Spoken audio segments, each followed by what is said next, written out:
As Lewis Hamilton, now at Ferrari, dares to dream of a record 8th F1 world title, the Tifosi will be hoping.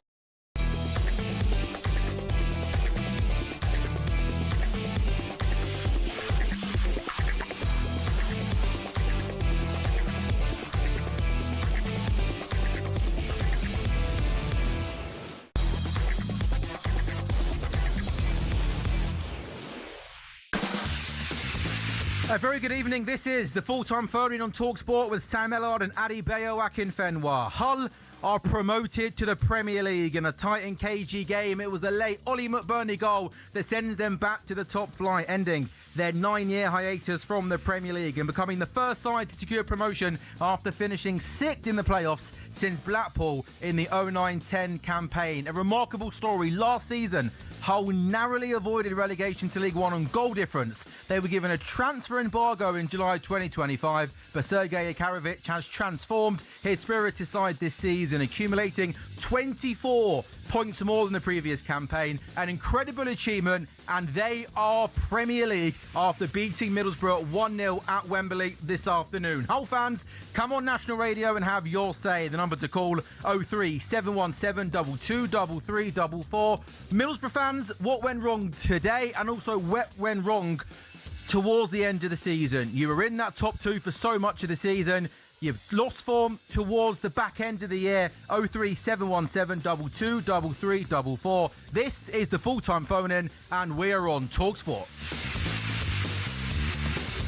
And the man who knows a thing or two about winning promotion at Wembley in the playoffs is Adebayo Akinfenwa. How are you, mate? Yeah, not too bad. I know about losing it as well, okay, though. Okay, I didn't want to start with a negative. I like what you're doing there, if Sam. I went and a man who knows a thing or two about getting beat in the playoffs at Wembley. I thought I'd start with the highs. Like that, maybe Sam. you can tell me about the lows. Yeah, but I thought it was quite nice because we sat there and watching all of the celebrations, and you just turned to me and went, "Man, I miss that. I miss those moments." Tell us what it's like for the players, the fans, the coaching staff. It's a long, long season.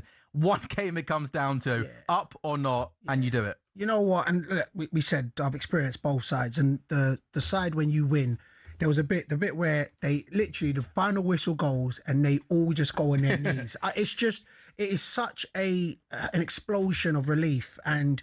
To that, and I tell you this, if you know my post-game interviews, I was gassed getting to the championship. I don't even know what I would do going from the championship to the Prem. So it's just, it's the togetherness, it's that realise of the achievement at the end.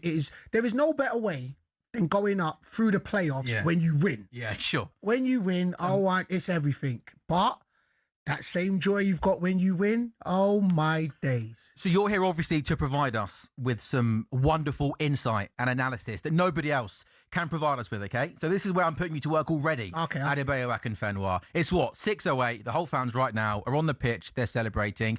Just give us a little flavour of what happens over the next 24 hours. Ooh. And keep it clean, please. Listen, to be fair, they're going to still be on cloud nine, everybody. I will say this, right? It's as a footballer, of course, you do it for yourselves, you do it for your families. But in that moment, it is a perfect combination of seeing the elation in the fans' faces. I'm telling you, everybody's on cloud nine. The boys are going to go back in the changing room. Those that they're all going to think they can dance, by the way. I'm just letting you know that. And they're just... Most of them can't, right? I'm just letting you know. Can you? Come on. Yeah? Now. I can throw the shapes. For the people watching on YouTube? I can throw the shapes. Yeah, just go type in me. You'll see I can dance. Just Google him dancing and he's got the rhythm. But literally, from now, the players, the fans, the families, it's just... It's cloud nine, and look, it doesn't matter. It don't matter if you're going in from League 2 to League 1, League 1 to the champ to, of course, the Prem's the promised land. But to be able to get to the promised land, oh my days! The next 24 hours, they're just going to be on cloud nine. So much has been spoken about in the last 10 days with Spygate. I mean, I don't think I can remember a game of football being played before where, kind of the actual football on the pitch was kind of secondary, wasn't it? It was all about Spygate. It was all who's going to make the play, who was going to get to Wembley. Was it going to be Southampton? Was it going to be Middlesbrough? Maybe we can talk about it a bit later on. From your point of view, you've been a player, you've been on the playoffs, and what you think was right or not. But I do think a lot of neutrals and a lot of people at the hierarchy of the FA will be thinking, okay, for you, it was Hull City. Yeah. Because, whether it was Southampton or Middlesbrough, it was all chaos. But Hull deserved to be in that final. They got there on merit. It's a remarkable story, and they are Premier League. Yeah, man. Listen, it all worked out the way it should have worked out. That's how I look at it. There's mitigated circumstances in between. But the one thing that you can just say was definitive was Hull deserved it. They went through it. They went through each game and then got over the line. And I think the neutrals, I think actually it helped Hull because there was no concentration on them and they're analysing both teams' forms. It literally was such a circus that they just maintained, went out, and like Bernie said, he said they were written off the whole season and they just continued to do what they did. And listen, thankfully so, and I guess rightfully so, they got promoted. We're going to go back to Wembley. Alex Crook with the Middlesbrough manager, Kim Helper. Crookie? Yeah, Kim, thanks very much for joining us pitchside. Must be quite a difficult moment for you, this. I can see that you're emotional. What are your overriding thoughts on the game and ultimately missing out on promotion? No, I think it's when it comes to this game, it's a game of small margins. I think over 90 minutes we concede very little. To be fair, they have one chance in first half. I think we try to drive the game forward. We have best of the chances, but we can't create those big chances. And at the end, they score from that cross, and the game is a game of small margins when it comes to this final like this. And today we have to congratulate Hull for winning. Your goalkeeper has been one of the best in the division all season. How cruel is it that he makes a mistake in the final and it costs you so dearly? Every mistake and everything that happen is always tough. Like I said, it's a game of small margins. We could have been better creating sharper chance from those opportunities we had. I think that's what we need to improve and get better from. Yeah. And in terms of the build-up to this game, it's been like no playoff final we've ever experienced. I just wonder, emotionally, mentally, how difficult was it to prepare for your team? How much did the whole saga, the Spygate situation, affect your preparations? There's no excuse of that. We have it's been a roller coaster emotions, and I think everyone is so exhausted from all the emotions and back and forth. But we had days to prepare, we had opportunity, and we weren't good enough today to win it. So it comes back to that. So no excuses from us. Just trying to use it as fuel when we start up again and work forward. No excuses, as you say, but I just wonder, have you personally had any apology from Tom Derecker or anybody else at Southampton? No, not me. Not me. Thanks for joining us, Kim. Commiserations.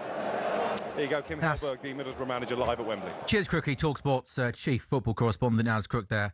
Speaking with the Borough manager, it must have been, for Borough as well, to have lost the game of football to Southampton over two legs, to have everything go on, the revelations coming out about Spygate, and then to have to sort of wait and train and wait for that decision to be made, something to be kicked out. It must have been, for everybody involved in Middlesbrough, an incredibly strange couple of weeks. Yeah, I mean, I only look at it from a player's point of view, and I know there's a lot of metrics, but as a player, it's baffling. At first, you're like, okay, we lost twice to not get to the final, and then you're hearing, oh, maybe you'll get to the final. You're thinking, wait, do we deserve it? And then they get in and then lose again. It just, for me as a player, you're just like, look, it weren't meant to be. And in the end of the day, the right decision came out of Hull getting promoted. Also, as well, like Middlesbrough's form towards the back end of the season was really, really poor. On the Monday, the 16th of February, Middlesbrough were at Coventry. Middlesbrough started that game top of the table. Coventry won to go above Middlesbrough. But Borough were there on 61 points. They were 5 clear of third place Millwall. And I think at that point, the majority of neutrals were pretty much saying it's going to be Coventry and Borough going top two. Short Ipswich and Southampton found some form. But even just forget about the playoffs. Middlesbrough's form tanked completely towards the back end of the league season as well. Yeah, and people got to understand, momentum is such a powerful thing. It's contagious. So if you all of a sudden start hitting a negative momentum, and generally it's always the team that kind of are happy to prolong the season. Middlesbrough kind of was going, the season's going to be done and we're going to get promoted. And then gone. We're going to go back to Wembley. Alice Crook, who have you got with you? I've got a very happy Hull City owner, Acun Ilicali, just been a big part of the celebrations. You've been out on the pitch, you've got a brilliant reception from your fans when you're holding up the trophy. Is this the best day of your life in football? One of the best days of your life in general? Yeah, unfortunately, I lost my parents in a traffic accident, and this was the worst day of my life. I wish they were alive and they could see these times. But, of course, this is life and you have to get over it. Now I can say that after so many years I passed with pain, and after business, this is the best day of my life. Because this is what you got into football for. You're a football fan at heart. Obviously, you've got the money to try and help get the club into the Premier League, but the dreams don't always come true, do they? Yeah. I mean, fourth year, it's my full fourth year. And, of course, I gave everything, especially this year. 150 days I was in England, in trainings, in everywhere, whenever something is needed. So I give my all to our fans and the team, and I think the players are special. Our coach is very, very special. He deserves to be in Premier League. So when I picked him, everybody was a little, of course, suspicious. But now everybody believes in him, and he showed us how good coach he is. Boys and coach, I'm the one who just supports them. Of course, if you ask me who is the real heroes, the players, coach, and the players. And no bigger hero today than Ollie McBurnie, and it was really only because of a transfer embargo that you picked him up on a free transfer. Yeah, this is an incredible transfer story. If you give me one time, half an hour, I will explain how Ollie McBurnie came to us. Think like a free transfer, and he gave us 17, 18 goals. Actually, I told him, if you get to 20 goals, I will give you an incredible present. Unfortunately, he got 18. So no present? No, this goal is for me 3 points. 3 points like in basketball. So I give this 3 points to him. Of course, I will try to make all the players happy, but McBurnie, one of the special players for me. He promised me today, and he came to me, and he said that we will win it and I will score. And now he said to me, I told you. He told me, yes. And next season, obviously, you're going to be a Premier League club. How difficult will it be to stay there? Do you have ambitious plans? Do you look at Sunderland this season, who could qualify for Europe tomorrow, and try and replicate that? First of all, for sure, I'm going to see you more. You certainly are. That's a good advantage, because I really like your conversations. And yes, of course, staying in the Premier League will be the next target. We have to be very careful. Every movement can make you the hero or zero in Premier League. Premier League doesn't give excuse. The Premier League doesn't forgive any mistakes. So we have to be the best in transfer. We have to be best in every movement we make. But of course, our aim, why not we can be another Brentford, Brighton. I would say that there are these kind of teams, settled in the Premier League, and they are doing very well. Of course, with 1 year's budget, is it so easy? It's not so easy. But we will try to show our magic again. If we can go from 24th, assuming, to Premier League, that means that next year, what will they assume? 24th for us. Nothing will change. So we have the chance. So, Acun, enjoy the moment. Many congratulations. I'm sure your parents will be looking down very proud. Thank you. There you go, Acun Ilicali, delighted hull owner. Cheers, Crookie. If you had to guess what the present was for Ollie McBurnie if he got to 20 goals, what do you? If I had to guess, I think some big, over extravagant watch or something like that. Ooh. I don't know. I'm thinking like a big gold thing on his right arm, maybe something like that. Adebayo. Yeah, it could be. I was thinking something maybe the taxman won't clock as well. I tell you, let's just keep it. We just know it's going to be a nice present. Yeah, I think so. But again, just to kind of go back to last season, Hull ending their 9-year hiatus from the Premier League, the first side to secure promotion after finishing 6th since the 09-10 campaign. That was Blackpool. That surprised me. I thought more teams would have come up from 6th. But last season, Hull narrowly avoided relegation to League One and goal difference. They were given a transfer embargo in July 2025. The new manager coming into the football club, I think lots of people at the time were a little bit like, who's this? Like, with all due respect, we didn't come with the biggest of pedigree, obviously not in English football. Who is this guy? But he transformed the side, 24 more points than the previous campaign. There was a run of just 2 wins and 11 games, saw Hull drop out of the playoffs before they climbed back in on the final weekend of the season. So they finished the season off terribly, 2 wins and 11. But again, that is just what makes the Championship so unique. You can just avoid relegation where you could be playing in League One, and then 12 months later, hang on a minute, it's Premier League football. That's football. It is football. Listen, when you get it right, when you get a culture, when you get a togetherness, and it all aligns, then it can happen. And I keep saying, like... Do you know what? Alex Crooks is busy now. We're coming back to you shortly. Crookie, have you got Matt Crooks with you? I have indeed. We were just talking about the amount of stoppage time at the end of the game, but Matt Crooks, one of Hull's Wembley heroes, is with me. I'd like to start, Matt, by going back to the last day of last season. I was at Fratton Park.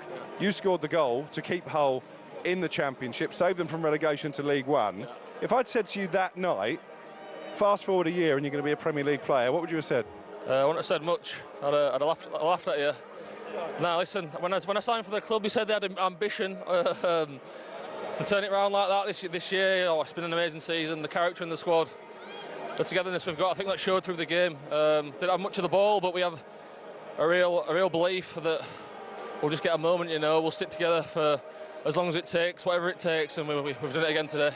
These games are often decided by fine margins, by moments. None bigger moment than the goal scored by Ollie McBurnie. Did you have any doubt when it came to him that he was going to find the back of the net? No, Ollie's been doing that all season. That's what he's about. When it dropped to him, I was just, I knew it was going in. And how difficult was it in the heat out there? It was a very physical game as well. And then, 12 minutes added on in the end? Yeah, it's so hot. Obviously, we knew it was going to be a hot day, and then them having more of the ball, it takes out you when you're just slogging around a little bit. But like I say, we do whatever it takes to get this medal, to get that trophy, to the Premier League, and I'm so proud of the boys. Has that sunk in for you yet? The fact you're going to be going to the Emirates, to the Etihad, to Old Trafford, to Anfield, the list goes on, really. No, it's been a long journey for me, you know. Started in League Two with Accrington Stanley 10, 11 years ago. Made my way through the leagues. Obviously, I was at Middlesbrough for a really enjoyable period. So it was a weird one for me today. I still live up there, my family are there. You won't be very popular. No. But yeah, I'm just so proud of the boys. They've pulled together all season. We've done it again. And just a final one. Obviously, there's been a lot of controversy surrounding this playoff final. As players, how easy was it to just shut off the Spygate scandal and just try and focus on preparing for your big day out? No, it was ridiculous, really. It was carnage. I ended up just deleting all social media for the last 3 days because just felt it was an unwanted distraction. It's so easy to start scrolling through it and looking at things that you don't need to, just trying to focus on the game. So yeah, obviously you hear things, and obviously I'm living in Middlesbrough, so I was taking my son to football and all the parents were asking me what's happening, and I don't have a Scooby either, so yeah, it's been a crazy week, but to finish it off like this just makes it all worth it. A crazy week, but a brilliant ending for you. Enjoy the night, Matt. Thanks for joining us live on talkSPORT. Matt Crooks there, speaking with talkSPORT's chief football correspondent, Ellard Crooks. You could just hear at the end there, he just sounded emotional. He sounded drained with everything that's been happening. Yeah, it's a long season, and even when he said, as it sunk in, that, you know, you're going to... They've got a Premier League team they support, to know that. And listen, I played against Crooksy for years, where he said he started off at Aki. I played against him at Accrington, and then also, I think he was at Barnsley. So, yeah, and then when you see somebody of that journey that's come up through the leagues, it's just, and then again, it all boils down to one game. He was just mentally drained. But when it does sit down and it just, he really reflects, he's playing in the Premier League next season. In terms of the actual game, it just felt like a really, really tight and cagey game. And we were all out in the office watching it. And I think after 10 minutes, we all said, this is 0-0 going to penalties. Because maybe the game opened up a little bit in the second half and there were a couple of good chances. But is it just because there's literally so much on the line? There is so much pressure that these games are never open games of football, because literally you are playing, you know, as we know, for hundreds of millions of pounds. Yeah. It's nerves. It's so easy to say, you know, play the game and not the occasion. But when the occasion is so big, you know, and then of course, tactically as well, you know, Hull do like to sit players behind the ball and hit on the counter attack. And then Middlesbrough's going to have to try and affect. And I think you just saw the nerves take over and the game. And it is generally these sort of games, it's a moment of brilliance or a mistake. But it dropped to the right man. And yeah, man, Hull got it. Well, the man that's made it happen, the Hull manager, Sergej Jakirovic, he's speaking live with Ellard Crooks. He's indeed with pitchside at Wembley. He's got the winner's medal draped around his neck. What does this mean for Hull City? What does this mean for you on a personal level? Everything. This is like a dream come true, and like one movie. All this season, it's unbelievable, amazing. I'm very proud of this. Our players, very happy because of them. They deserve everything since day one. Hard working, togetherness, chemistry between them. And also, I think this embargo, all this situation, even close, how we call that, close each other, stay close, like siege mentality almost. Yes, bring people together, and we showed very entertaining football this whole season. Sometimes we struggle there, like today, but this is in our blood because Middlesbrough is very good on the ball, in possession. They are the best in the league, I think, and we've been waited our chances, and one is Ollie McBurnie score, and that's it. You mentioned the transfer embargo. If you weren't under a transfer embargo, then it might have been possible you wouldn't have signed Ollie McBurnie on a free transfer. Was it written in the stars that he was going to be the Wembley match winner today? Yeah, I can say like this. If Chris Wilder was coach Sheffield United on the beginning of the season, he will be in the Sheffield United because he's his football son. So we've been waited 3 months, I think, Ollie McBurnie, and because he's a very, very good player, especially for championship, and too much experience. And on the end, thank God that he came to us. And when you talk about your season could be a movie, certainly the last 2 weeks could be a movie with the Spygate scandal and not knowing really until Wednesday night who you would face in the final. How much of a disruption was that to your preparations? I can say like this. We had Tuesday in the morning, we had tactical training for Southampton. And then in the evening, change everything. Of course, this is our job. We have to be ready for that because we already played 2 times against Middlesbrough. And then we just swap Thursday. We did one good training session, how we need to defend because they will be on the ball.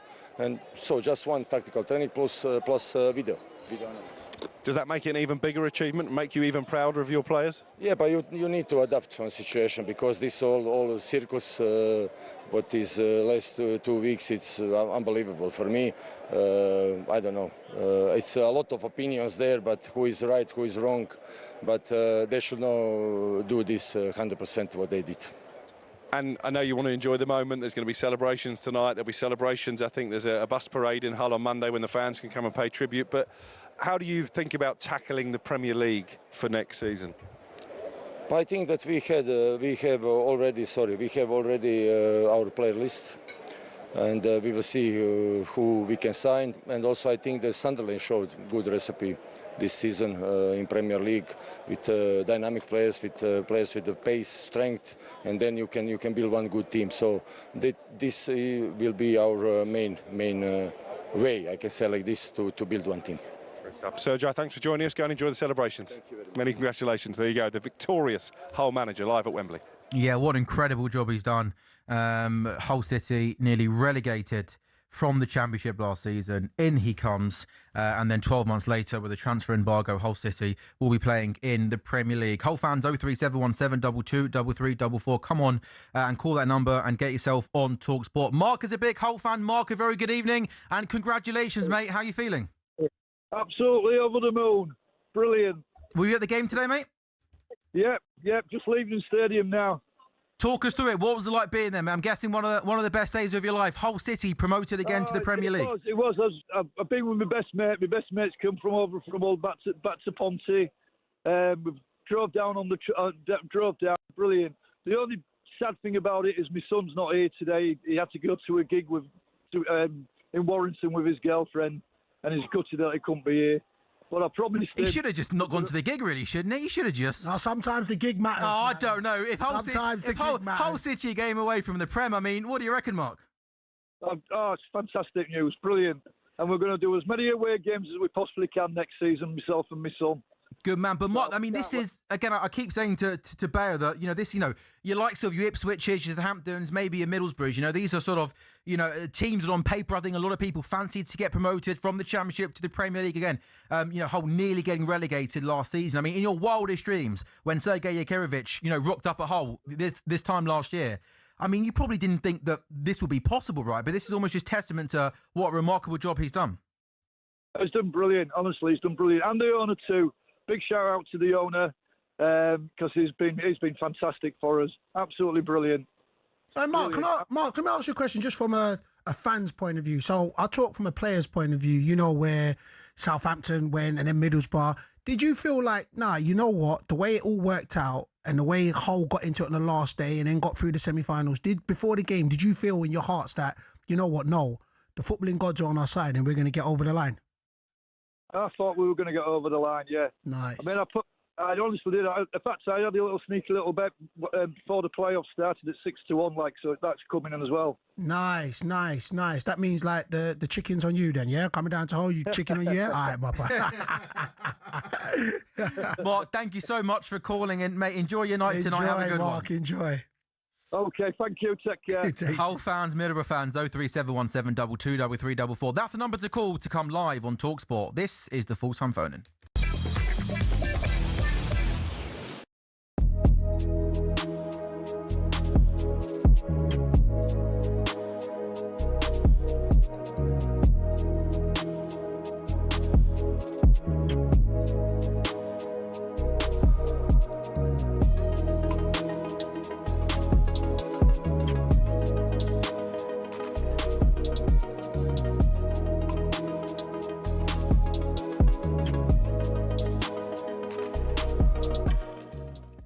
Look at some of the attackers, Palmer and Foden left at home. The two omissions probably that define the talking points of the squad. But we all expected it. I've been saying it for the last 2 months, and Manchester City fans and Chelsea fans are like, no, you can't leave them out. It's Cole Palmer, it's Foden. We know what Palmer can do in big games. But when you're not performing in that position where we've got so much talent, like Rodgers, Eze, look at Bowen, unfortunate not to be in the squad. Gibbs White can't get in the squad. So I don't think it's a shock that Foden and Palmer don't make it. One of the things that he has said, Thomas Tuchel, is that he wasn't going to take a batch of number 10s. He was going to take players that played in specific positions in that front line. He has only taken 3 of them. He couldn't take 5. He didn't want to take Foden and Palmer and then crowbar them into the team out of position. Is that the right call? I think so, because we saw, going back to the last European Championships, Gareth Southgate tried to do that with Foden in particular, and he ended up having a nightmare of a tournament. Palmer was used only sparingly. So, yeah, I understand the argument. I would have taken one more in that number 10 position, because obviously you can play Bellingham deeper if needed as well. And I think if you're talking about taking one more, Gabby's dead right on form. Foden has been off it for a long time. Palmer has had an injury-afflicted season and hasn't really been the Cole Palmer of old. Morgan Gibbs-White would have been the one for me. You look at his numbers, his best ever goal-scoring season. He's carried Forest away from relegation danger into a major European semi-final. So I think of all the players that have been left out, he'll be concerned this morning. I was just thinking there, actually, can we lend a few of these to Scotland? They'd appreciate it. Unnecessary? Would you say unnecessary? Stoking the fires? He is. I don't know whether that's an insult to England or Scotland at this moment in time. We'll dig deeper later. Morgan Gibbs-White, the joint most goal contributions of any English player in the Premier League this season, didn't make the squad. 17 goals, Europa League semi-finalists. Come up with some big moments as well when Forest have needed it most. As a Forest man yourself, does that irk you a little bit? I've looked at Gibbs-White's performances over the last 2 or 3 years. When he plays well, Forest play well. He does have dips in form, to be fair, and it's probably cost managers.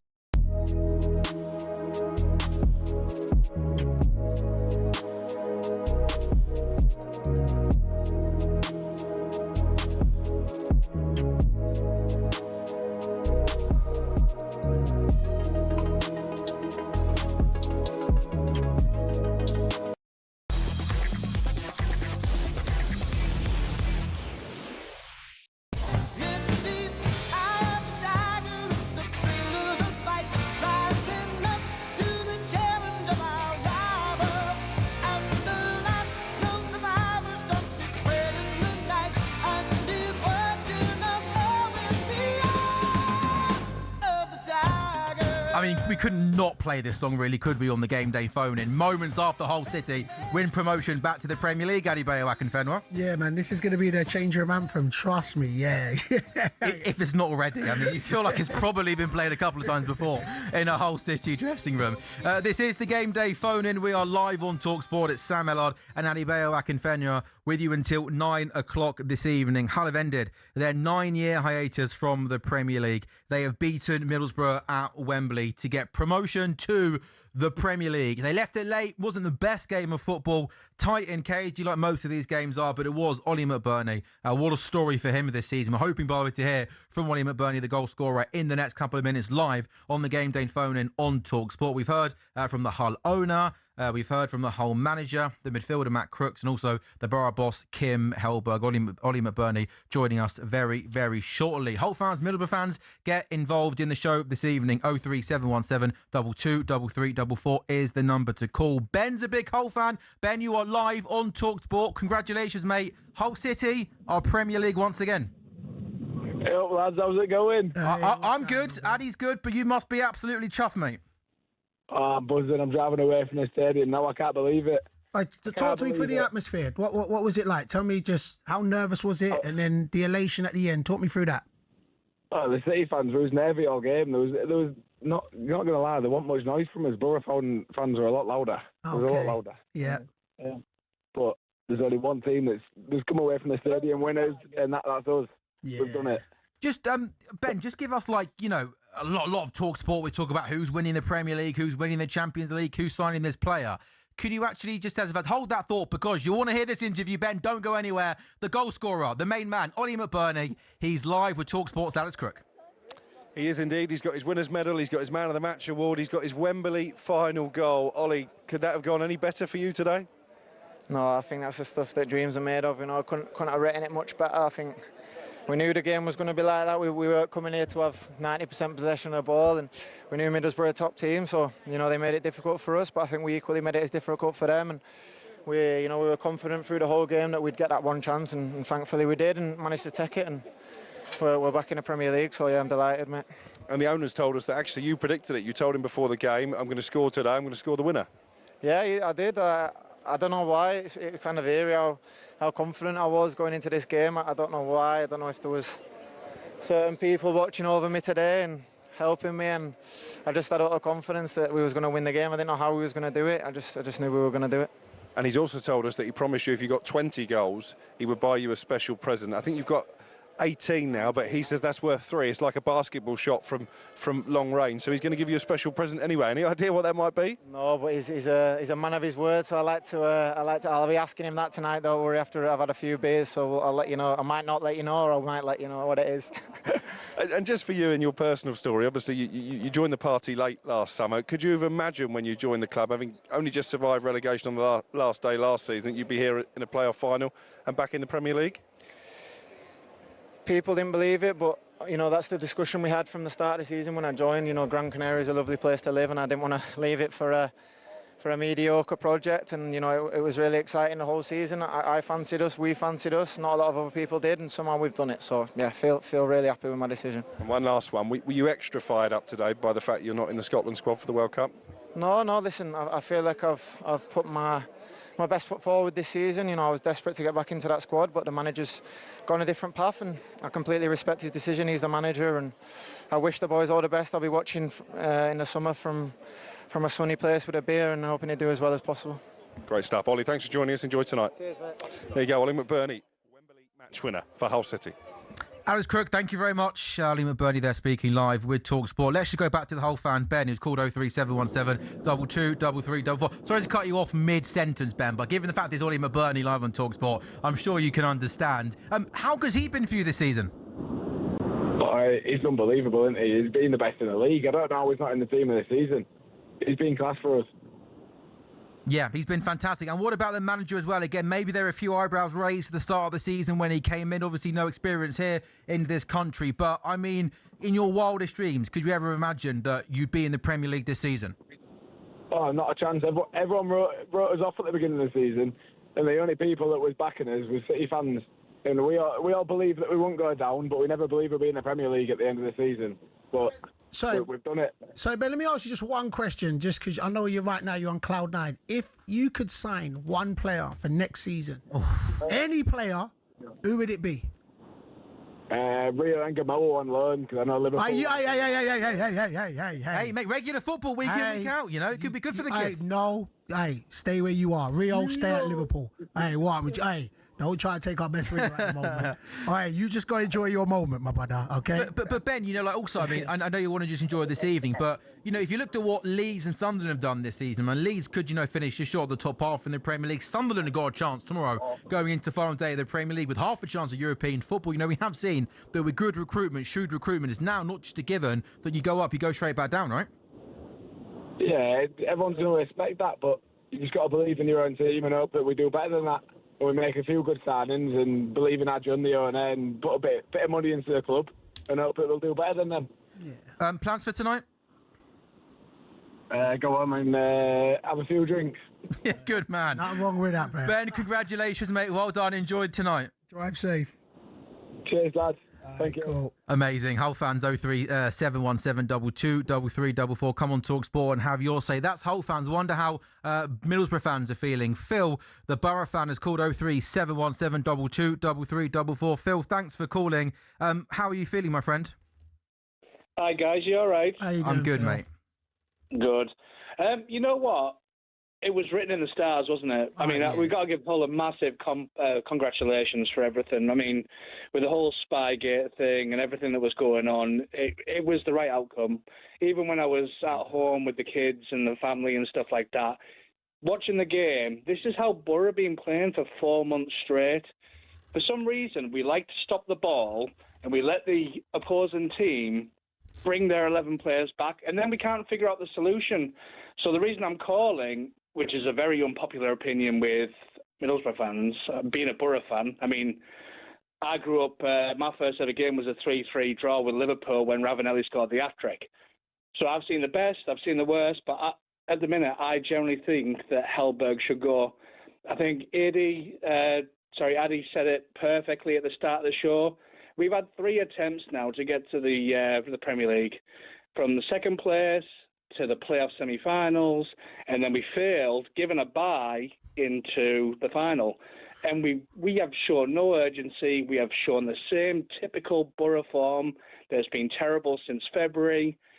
For someone who thinks that, you know, he literally says, like, he lives and breathes football, he loves stats, he loves tactics. Why is he playing 8 or 9 defensive-minded players in each game? If you're at home, and I'm sure Addy will say the same, if you're a home team, you want to be attacking through and through, don't you? Whereas when watching Hellberg, it's the same thing.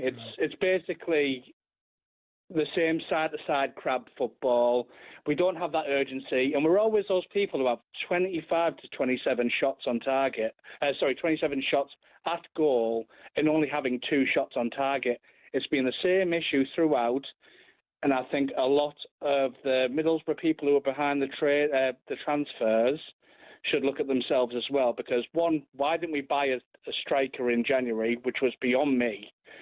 We had an over-reliance on Hackney, and I just think that everything today just proved our season, and I believe that Hull deserved the game. I could see it 20 minutes in. I could see that this was going to turn the way that we were playing football. I could see that Hull were going to take charge and win this game. You know, Sorry about that. Sorry to cut you off on that.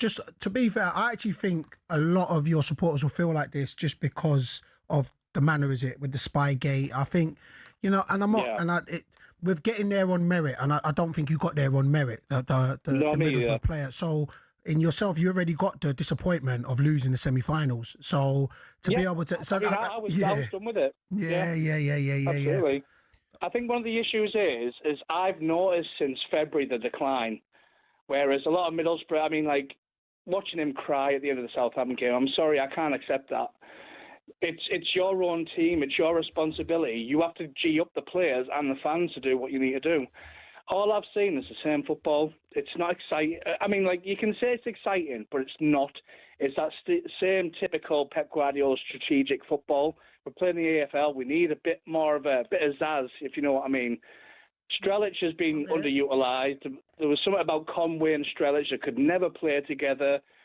Strelic, I think, at times, you could see he was pretty lazy. So what was the case was you need to feed him the ball, but everyone else just wouldn't feed him the ball, which was terrible.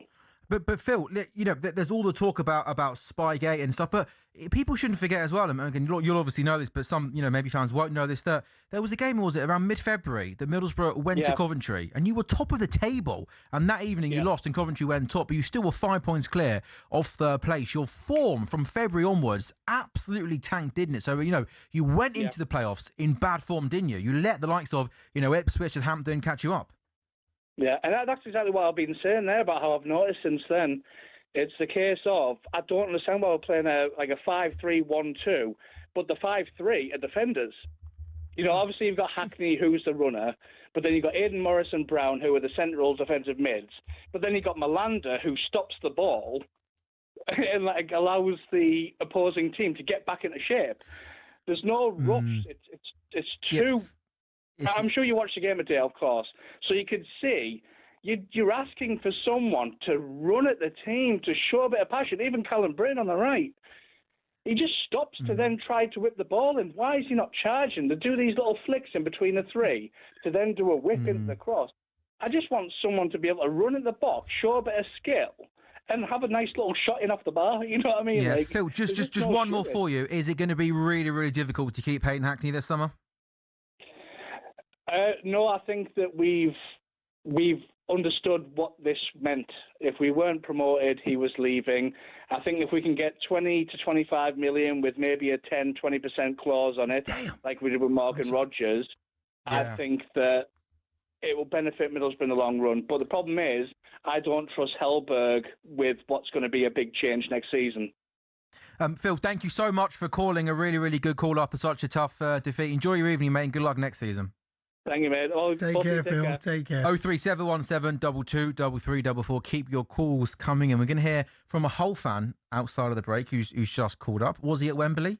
No, he wasn't. That's okay. Was he in Hull, maybe? No, he wasn't. No, he wasn't. Was he in England? No, he wasn't. He was in Australia watching the game today. For my opinion, he should have flown over. What on earth was he thinking? No. This is the Game Day phone in 03717 22 3344. Come on and get involved.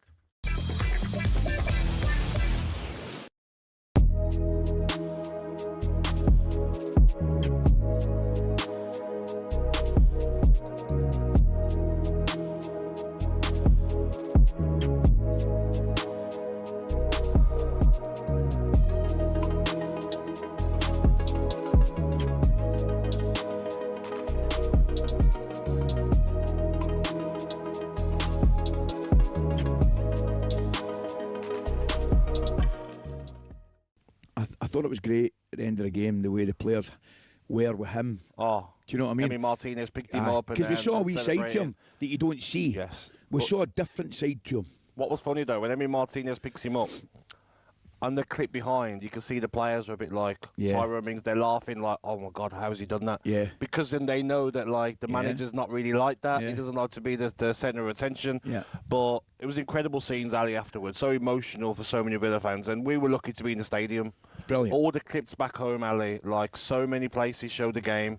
Thousands of fans on the streets still now celebrating across the world. How many fans I spoke to last night that have come from Australia? See, They've got 4 flights to get here. Same. Some fans have not had a hotel room overnight. They've got the early flight this morning, so they just stayed up. Some fans have got to get them back through Germany, through different parts of Europe to get home.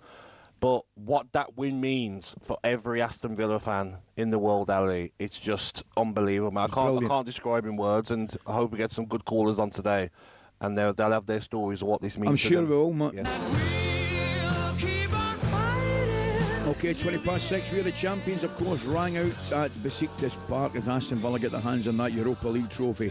I wonder if you've learnt the words by now, Gab. Here's I know, mate, I know. Well, listen, we're going to bring you back down here for a crashing bang, my friend. Here's your rendition of that classic last night in the stadium.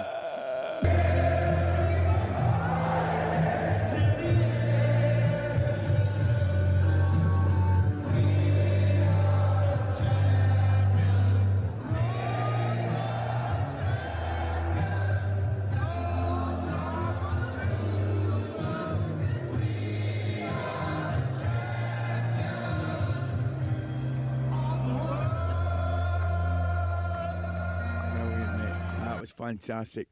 Good on you. I was just... Hilarious, mate. I met all the Villa fans before the game, man, and they were brilliant, Gabby. Brilliant. Older gentlemen, young boys. Ali, there's been no incidents.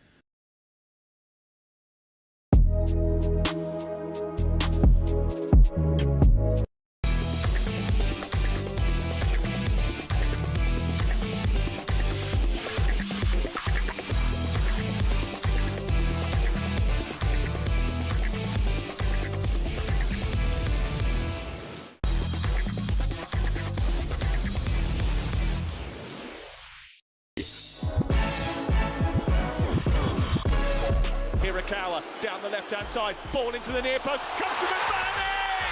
Off the goalkeeper and in! He rips his shirt off and runs away in celebration! Ollie McBurnie may just have sent Hull to the Premier League!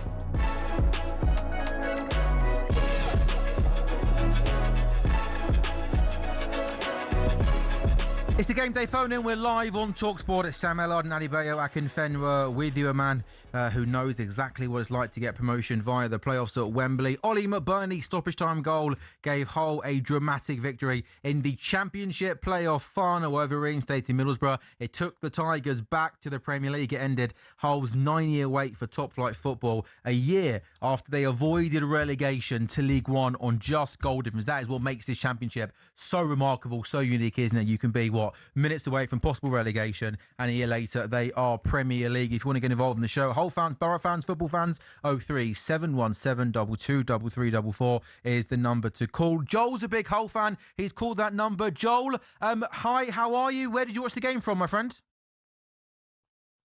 Hi lads, yeah, I watched it in the city of Sydney tonight in a place called Cheese Bar. Jeez. So yeah, there was a couple hundred Hull and Borough fans there. The place was absolutely rocking. What time is it there now? Coming up on 4 a.m. Oh, yeah. And I've got to ask you, Joel, the obviously the accent's an Aussie accent. Were you born in Hull and went over to Australia when you were young? What's the story of you living in Australia and being a big Hull fan? No, so I was in the UK playing rugby for a couple of years, but a few of us jumped on back in just the Phil Brown years when you signed Richard Garcia. Yeah. And then, we've had a few Aussies over the years, Callum Elder, Jackson Irvine as well, and my twin brother Logan. We, week in, week out. Also just give a shout out to Alex, who runs the Australian chapter of the Hull City supporters group. And, myself too, over there. I got to watch him at be there for the FA Cup final. Amazing. I saw him get promoted when they beat Wednesday back in 16, and shattered I'm not there tonight. So, yeah, congrats to obviously the Hull and to the city of Hull as well. Just great, lovely, down to earth people. How about that, Bayer? There's a Hull City supporters club over in Australia. That's what the power of the Championship's all about, right? That's the power of football, man. Hull's big time out here. They're big time. I like it. You looking forward to the Premier League then? Who's the game you're looking forward to? The game you're looking forward to see next season? Every week, honestly. Okay. With the advent of obviously your online streaming, it's just made it that much easier to follow the Championship over the years. But I'm not going to lie, it's hard getting that coverage. But back in the Premier League, week in, week out, now you can just follow it that much more closely. Bayo, any of your former clubs? I'm just looking through Wickham, Gillingham, Northampton. Any of those have every single one of them international. They've all got a supporters group over in Australia. Right? Listen, just go click Wickham supporters in Australia. You'll see a big face of mine, and they got about. Your favourites in Australia, right? I've heard it. I ain't been there, but I've heard it. Okay, can you, Joel? Can you please try and get someone on the phone who can vouch for Adebayo Akinfenwa being a big time deal over in Australia? One of my 3 million followers must be from Australia, but how many you got? Come on out here, yeah. I don't want to flex on that, but 3 million people. Goodness me. One of them must be from there. You get me? We know about your 100 strengths in FIFA. And I knew. Who doesn't know that, Joel? My grandma knows about his 100 strengths. Joel, I knew you knew. Listen, I knew I liked you for the. Yeah, I do like you, Joel. I've got to say, I love this. So all we need now, Joel, really next season is we just need an Aussie to be signed by Hull. Would you like to kind of, I'm sure some of the Hull, players or gaffer might listen to this back. Is there an Aussie player that you're desperate for Hull to sign in the summer? Moture or Irankunda, they're absolutely killing it, and I'm quietly hopeful we'll go better than ourselves in the last World Cup. Although I don't know, we've got a good crew of young players coming through. Can I just say a last thing too? I'm shattered. I cannot believe McBurnie's not in that Scotland squad. Yeah, I know. It's hard. He's had such a good season, hasn't he? Yeah, amazing season. Amazing. Shocking, isn't it? Look, listen. Hey, listen. Obviously, we want Sergej to do incredibly well, but I mean, is your the ideal dream for you, Ange Postecoglou, to one day lead Hull City? Or right, he's just got him to the Premier League, Sam. Hey, Joel, I asked that tongue in cheek because you're an Aussie. Come on now. Tottenham get what they deserve, flushing Big Ange. You defend your manager. Oh, no, I'm only joking, obviously, tongue in cheek. But seriously, I've asked every Hull fan this question, Joe. I'll ask you. From this time last year, just avoiding relegation, to have the transfer ban, a transfer embargo, to win promotion. The job that he's done, Sergej, and the whole team is absolutely remarkable, isn't it? Utterly insane. I mean, especially with that form dip towards the end of the year, just to make playoffs in the first instance, besting Wrexham, and then squeaking through in 6. I'm just to do it over 2 legs, firstly at Millwall, and then what they've done now. I mean, obviously on the day it's anyone's game, but just really proud of the lads, and so stoked selfishly that it'll be far easier to watch them next year. Is the night going to end at any point, or you're just powering through till tomorrow night? Are you going to sleep at any point, Joel? I'm not sleeping for a while. Absolutely flying. Good man, Joel. Congratulations, mate. Good man. Enjoy the rest of enjoy the start of your morning, and hopefully chat to you soon. Blessings. Cheers, lads. Thank you. Bring back memories, that Bayo. 6 a.m, 4 a.m, 5 a.m. Still going strong. I'm guessing after promotion with Wimbledon back in. Correct me if I'm wrong. Was it 2016? I'm guessing that was a late one. Yeah, Wimbledon. I mean, it was a late one and then an early start because we all flew out to Vegas the next day. No. Oh, listen. Whew. And when they say what happens in Vegas stays in Vegas, I best believe it stays in Vegas. Oh, say that. Yeah. So if you lost, were you still going to go to Vegas anyway? Nope. So someone just booked. Oh no, hold on. Was we? I don't know because I don't know if there was that we was going Vegas if we made the playoffs. So I can't really remember. So it was either if we made the playoffs, we was going Vegas. But part of me wants to say that it was if we got promoted. I can't really recall, but I know there was something either we made the playoffs or not. But the next day, we was all at the airport. Yeah. In your kit and everything. Nah, everybody was wearing dark glasses because really worse for wear. Did the gaffer go? Yeah, Gaffer went. Everyone went. Oh, everyone went. He went, and even the girls' team, Wimbledon's girls' team went. There was like 50 people deep. Oh man, it was, good times, great memories. Yeah, good time. Maybe we'll save that story for a podcast, which me and you can maybe do further down the line. This is the Game Day Phone, and we are live on talkSPORT. Congratulations to Hull City. They are in the Premier League after beating Middlesbrough by a goal to nil. Ollie McBurnie stoppage time goal. Hull fans 03717 22 3344. This is the Game Day Phone in. We are live on talkSPORT.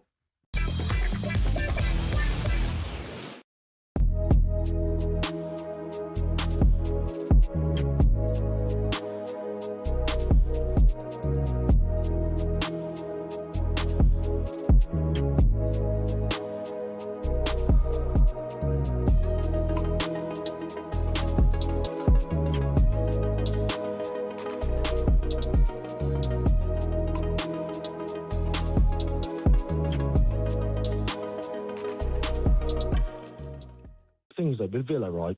Unai Emery is the man. He is like he has full control over everything. Transfers, youth club. There's no one telling him what to do. And there's been rumours about him going to Madrid. Can you imagine him going to Madrid, mate? If he's going to bench Mbappe to play someone else, mate, he'd get ousted straight away, wouldn't he? Yeah, no. Do you know what I mean? It's the perfect fit. It's the perfect club. It's the perfect. No, but you're still Aston Villa, though. What do you mean, Cundy? Well, you mentioned Real Madrid, right? Yeah. Who's the bigger team? What do you mean? Cundy, come on, mate. No, hold on a second. Hold on. Are you sorry? Have you taken stupid pills? I don't know what. Sorry. Are we? Sorry. Were you trying to say Aston Villa bigger than Real Madrid? No, of course not, mate. Of course not. But what are you trying to say? I don't know what you're saying. Explain yourself. No, hold on. He's saying he wouldn't go to Real Madrid. Yeah, because he's not. Sorry, unless I've got you wrong, Dave. Yeah, because he's not in control. It's Real Madrid. What's wrong with you lot? Are you joking me? Cundy, mate. Are you joking? Listen to me, right? Hang on, David. Listen to me. Are you saying to me he'd turn down Real Madrid? As a manager? Right, so... No, man. What do you think I'm talking about? Cundy, listen to me, right? He could go to Madrid, right? And Dave, think about what you're going to say before you say it, okay?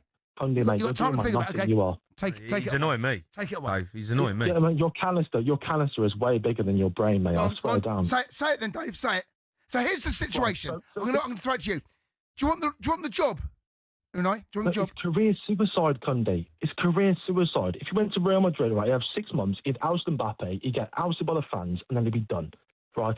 At Villa, I'll tell you what, he could play bloody Tyrone Mings at striker, and I'd still trust the process. Do you know what I mean? Are you saying he's going to say no to Real Madrid? Yes.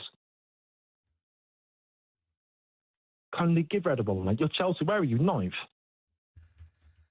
I tend to agree with you. I don't know what to say today. No, I get the whole. I get Jace. I get your whole argument. I don't know what to say to him. Shut up a minute.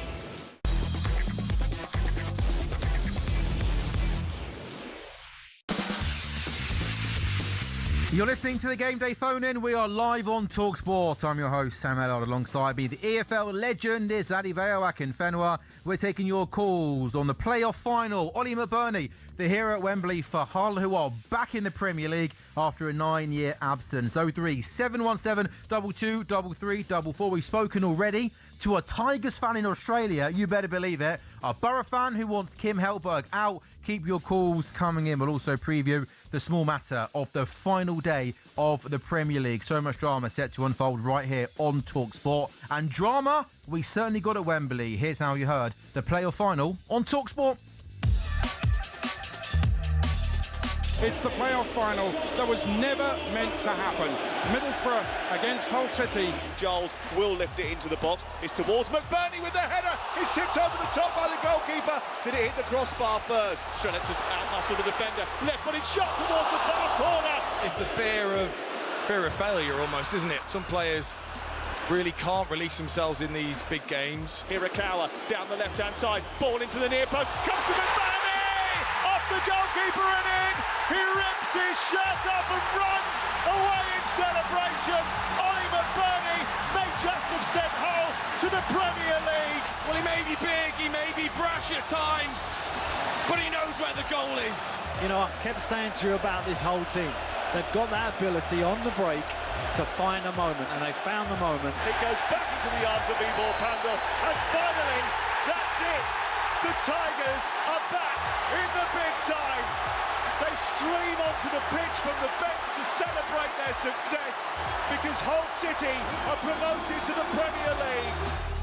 Last season, Hull narrowly avoided relegation to League One on goal difference. They were given a transfer embargo in July 2025. But what a season for Hull, accumulating 24 points more than the previous campaign. And after a run of just 2 wins in 11 games, saw Hull drop out of the playoffs before they climb back in on the final weekend of the 46-game campaign with a big win over Norwich. They dispatched Millwall over 2 legs, and now Hull City are Premier League after beating Middlesbrough in the final. 03717 223344. Keep your calls coming in. Also elsewhere today in another final, Celtic finished a crazy season for them as double winners under interim manager Martin O'Neill, cruising past Dunfermline in a one-sided Scottish Cup final after obviously last weekend winning the SPL. They won that game 3-1. But Hull City, Adebayo, what a story for them. What a transformation for them.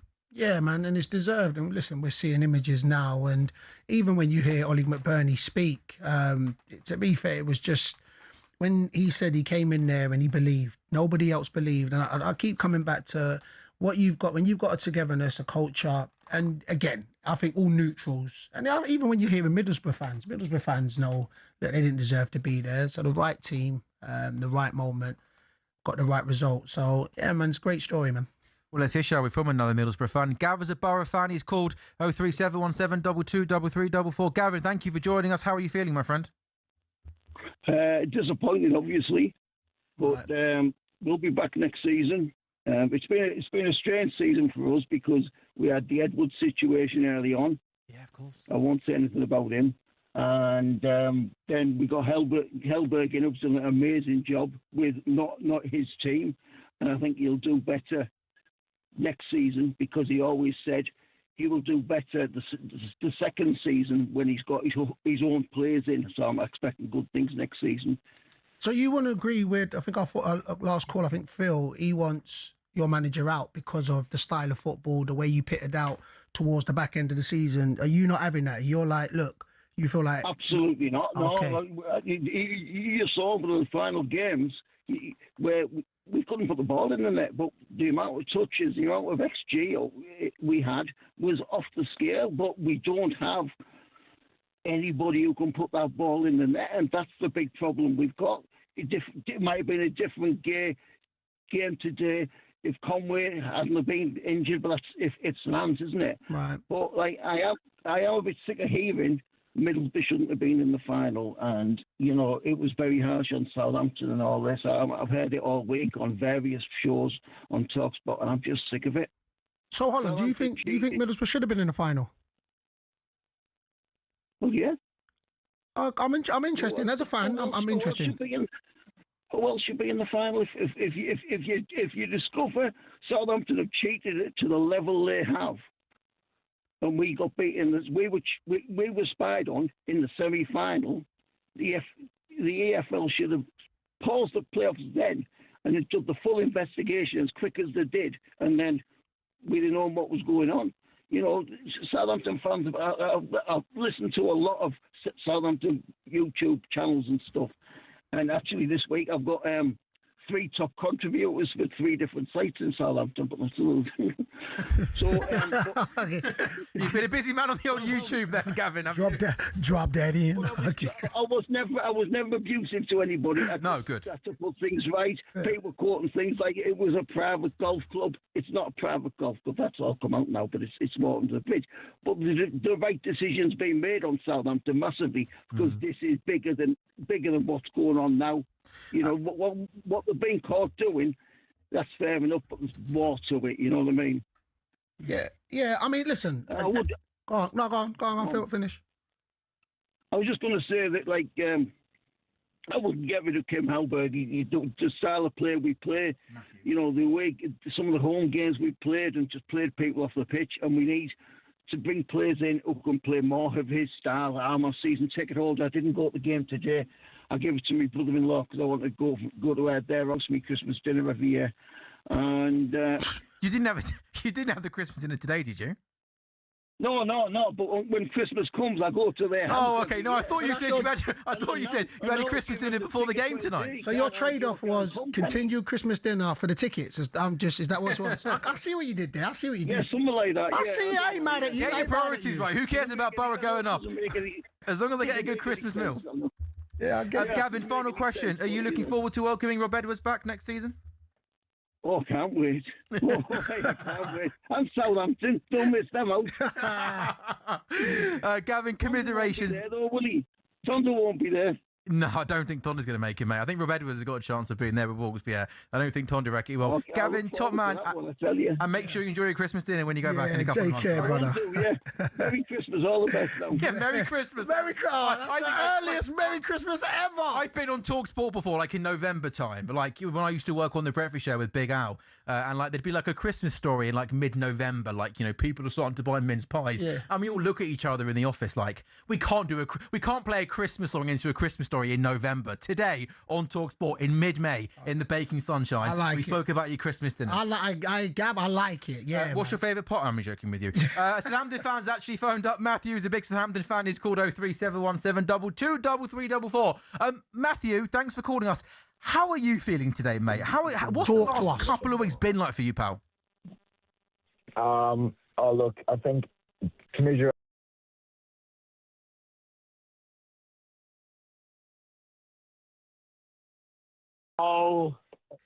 We'll get another caller back on very, very shortly. Keep your calls coming back in on 03717 223344. Ben's a big Hull fan. He's been at the game. He's called into talkSPORT. How are you feeling, my friend? Congratulations.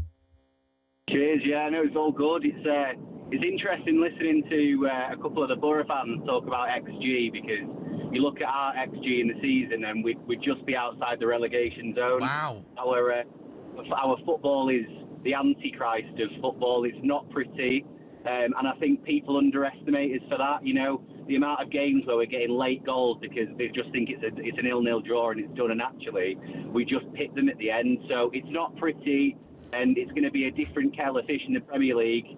We're, no disrespect to the lads that we've got, but we're a team heavy in James Milner type players, runners. There's nothing wrong with a James Milner type of player. Big up James Milner. And I know you wasn't. Sorry, just to cut you. For me, this XG, effective football is the most. It's the thing that's needed, and Hull's been effective. Even you watched the game today; they were effective. They didn't have all the football, but when it counts, it counts. Listen, this XG stuff, I won't even. I remember in the Champ, and they gave me XG, and my XG was better than Ivan Toney. Ivan Toney scored 30 goals. I scored 1. Yeah, I'm just trying to let people know what XG works about. God, how many big chances were you missing? It's irrelevant if you can't put the ball in the back of the net. You must have had a stinker that season, though. Listen, for me, it's all about effective football, and Hull showed it, especially in, came back from that dip of, only 2 wins. 2 wins in 11 before the final day of the season. And then come back, and then effective. So effective football is the most important football. Ben, going back to the start of the season, you just avoid relegation. A new manager comes in. I don't know if you knew too much of Sergej Jakirovic, but what he's managed to do this season and the owner, I mean, from nearly being in League One on goal difference to being in the Premier League 12 months later, it's a ridiculous turnaround. It's mega, isn't it? And you look at, just going back to like the type of players we've got, and actually a bit like what Tuchel's done with the England team, it doesn't actually need your superstars in there. If you get that right group of players and those like the lads around the place, they fight for each other. You've got 100% more chance than you do if you've got some individuals that aren't really playing for the shirt. So he's come in and he's obviously done his research, and he's recruited well, and he's galvanised everyone, and he's got the job done. But just going back to my previous point, next season is going to be very different. We are going to need a couple of superstars, and if you don't in the Premier League have more than just one player in McBurnie that can score your goals for you, you'll struggle. So he's got to get talking to the owner and see who's on the market and see what we can do. Let me ask you a question. Sorry, at what point of the season did you think maybe? So last season, you were struggling, stayed up on the last day of the season. At what point of this season did you think, something could happen?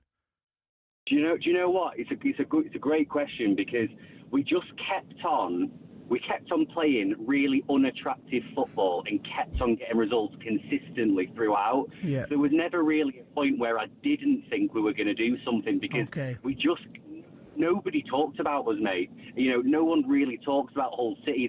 There's quotes bigger teams in the league. So we just did our secret stuff, our silent stuff, and just kept on doing our thing. And towards the end of the season, everyone was like, where on earth have these come from? And actually, we'd been there the whole time. We'd just been consistent. And I think for the whole season, it was a case of, do you know what? If we just keep doing our thing, we're going to be there. And, other than that little blip towards the end, we were pretty damn good.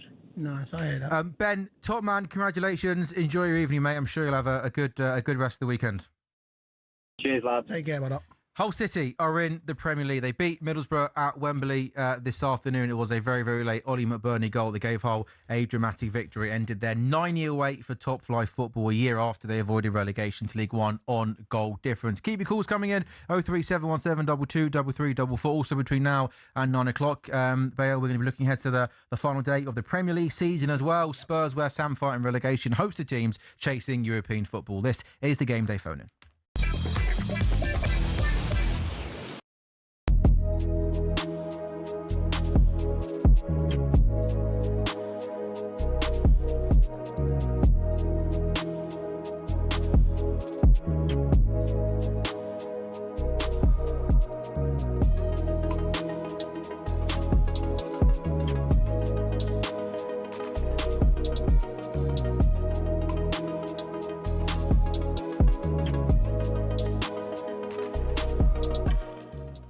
What was your overriding emotion last night, watching it all unfold and feeling as you do for this great club?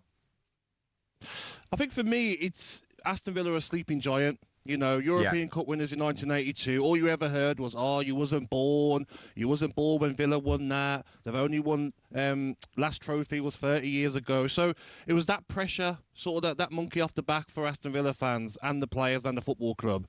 But emotion as well, Jim, because I spoke to so many Villa fans, parents that have passed away, family members that have passed away, and what this would have meant to those people that aren't here today. And people are going through a lot. Everyone's going through a lot, football fans. What last night can do to give people a boost what they're going through in their life. It was amazing to see my people, my fellow Brummies, so happy. Brilliant. Your people. You're right. Your people. In terms of legendary status, Gabby, where is this group now? Oh, they're legends. And I say this all the time, Jim. I don't like to be called a legend. I feel legends of a football club need to win something. I really do. The 1982 players, they're legends of the football club. Now, these group of players are, and the one player, I don't like to pick one, but the one player that stands out for me is our captain. Scotland are lucky to have him, John McGinn. Immense, and I was so happy for him, what he's been through for this football club. The small price that Aston Villa paid for him, was it 2.5 million? What a player, what a nice guy, and what a captain. Gabby, can I ask you personally, did you watch with regret last night that you never quite experienced a night like that? 100%. Yeah. 100%. I mean, we got to the Carabao Cup final, we got to the FA Cup final and lost, but to get to a European final and get it over the line, the pressure that was on the players, because they were highly favourites in the game as well, to win against Freiburg, it wasn't like a jealous feeling. It was like, wow, I missed out. Wow, what I'll do to be on that pitch to share that, because the players know, Jim, the players get it, what it means to the Aston Villa fans to win another European Cup title.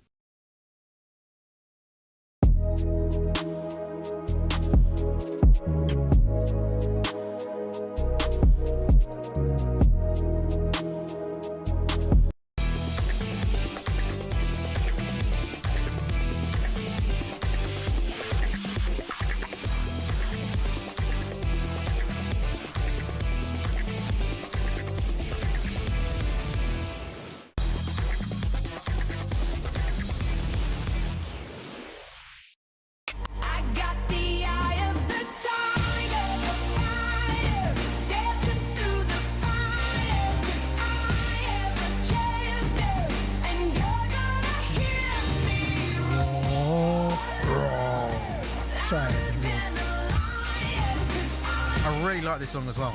Yeah, it's a big tune. I ain't gonna lie, it's a big tune. I'll give you that. It's a big tune. Katy Perry's roaring, Hull City are roaring all the way to the Premier League. Hull City beat Middlesbrough at Wembley. By the way, like I don't have a preference to Hull and Borough and Southampton, but how many relief people are there going to be in and around the EFL at the top of the FA? What? That after Southampton got, thrown out, after Borough got reinstated, that it was Hull who rightfully earned their place in the final, that actually won promotion. Let me tell you, the powers that be, they were praying, wishing, hoping that Hull was going to go up. Because, listen, at the end of the day, like we said, it's only right that Hull, even when you hear the story, like I'm just talking about football purists, football neutrals, they just wanted Hull to go up. And man, it would have just been so much of a backlash if Middlesbrough had gone. Next week would have been absolute carnage, by the way, because it would have been crazy. Hull City though are Premier League, beating Middlesbrough thanks to a late Ollie McBurnie stoppage time goal, ending their 9-year wait for top flight football, a year after they avoided relegation to League One on goal difference. Let me also just remind you that was the Championship done, but we've still got League One and League Two to come. Bolton Stockport tomorrow, the League One playoff final at Wembley, is on talkSPORT 2 at 1 o'clock. Then on Monday, Bank Holiday Monday, it's Salford versus Notts County, the League Two playoff final at Wembley. But for now, we're continuing to take calls on the big game. 03717 223344. Ollie is a big Hull fan, and I'm guessing a very happy Hull fan. Ollie, how are you, mate? Ollie! Oh, fantastic. Congratulations, mate. Unreal. I mean, to be honest, we all said in the first half we thought the Borough players were trying to get knackered so that Hull could then transfer in the second half, but absolutely no way that did that happen. Borough came out in the second half with so much energy, and to be fair, we were on the back foot. I mean, we had a couple of. To be honest, I think we had more shots on target than Borough, but that is not anywhere like a representation of the game, because I mean, they were all over us. To be honest, could have gone either way after the 90th minute, and even after McBurnie's goal, there was. I think the game went to about 103, 104, 105 minutes, and we thought it was a bit of Fergie time going on there, but no, it was a cracking game, absolutely unbelievable. Were you there, mate? Yeah, we were in. We were lucky enough to get the posh seat. So. Little flex. Come on then, give us some name drops. Who you in there with? Family and a couple of family's mates and stuff. So it was cracking. Lucky enough to get the seats, and I mean we were stuck in the borough end, so we had a few dirty looks at us when the Burnley goal went in. That's what I wanted to. Ollie, I wanted to ask when that goal went in. How loud was Wembley when the goal went in? He would know, he's the Borough fan. Yeah, I know. It was magic, but I mean, it could have been loud, it could have been silent. I didn't care. I mean, I sounded everything out. I was trying to fall down the stairs on the way down to the dugout because I didn't want to feel like an absolute prat. Good man, Ollie. I keep saying that it was this time last year that you just avoided relegation. Why do you think this team has managed to be so successful this season? What's the gaffer managed to do so well? I mean, I think anything is the manager. I mean, Jakirovic is just an absolute trooper. He managed to unite the lads in some form of football. I mean, some people might think that, the XG's ridiculously low, and I mean, XG can just get in the bin because, frankly, we eke out results, and people don't say that. Even like Arsenal at the end of today's, this Premier League season. If you look at the XG of Arsenal, it's absolute. That is also in the bin. But the manager. Yeah, Arsenal's terrible. I'll put that in there as well. Don't worry. You want to say it? I'll say it for you. Yeah, that's an hard player, God. But yeah, I mean, it's an absolute magic story. I mean, we've been to every single Wembley visit that Hull have had, and this one was just as good as any other. And another 1-0 as well. So we've kept that trend going. Ollie, can I ask you a question, and an honest one, right? So you're in the Premier League next season, right?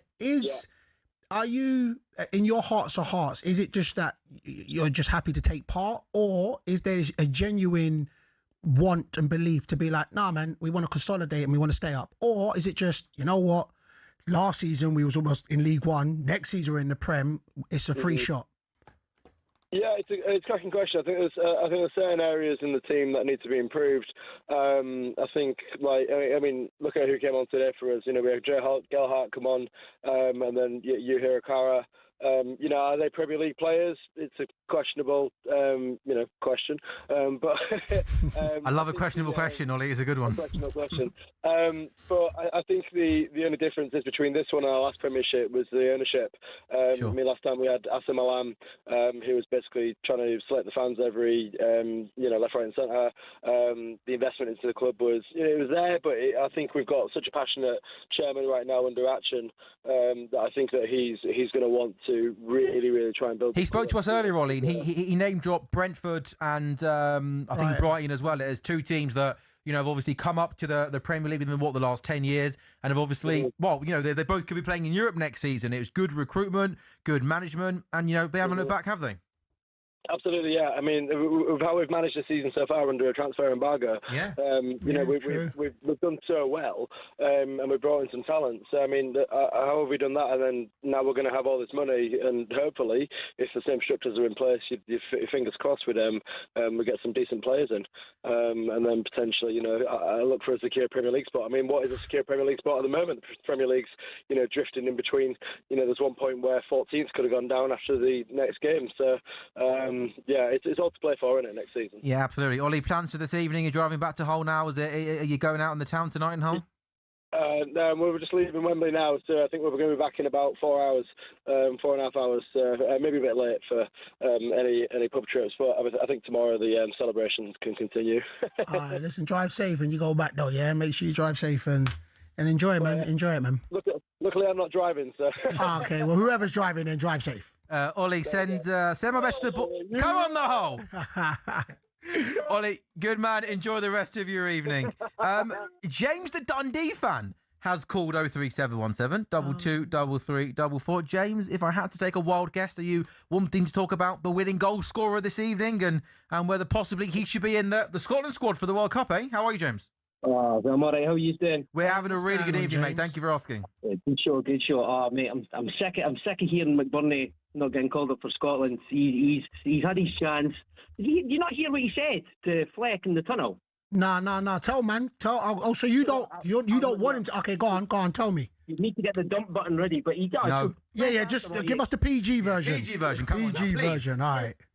So Fleck said to him, have you been called up? And he said, no, I hope not, because we're the other word for feces. Okay. And then he was just sitting laughing after that. And then, Scotland's like, we've got like a couple of world-class players. We've got McTominay, you've got McGinn.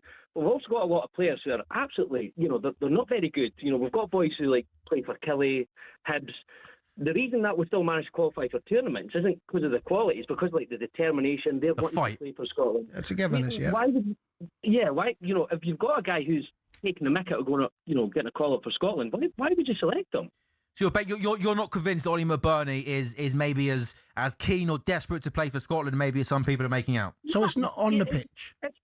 No, I mean, obviously he's like a really good player, but if he's sitting taking the mick out of getting a call up for Scotland, you're needing boys who are willing to put in the hard yards, who actually want to do it. He's just wanting to go to the World Cup. He's not wanting to go to the World Cup with Scotland. It was like Harvey Barnes, like flirting with wanting to come up.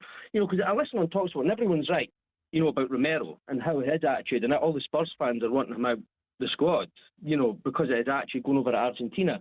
So it's the same with us. Why would we want to call up a boy who thinks it's funny to take the mick about getting a call up? Because that's when we were struggling a bit.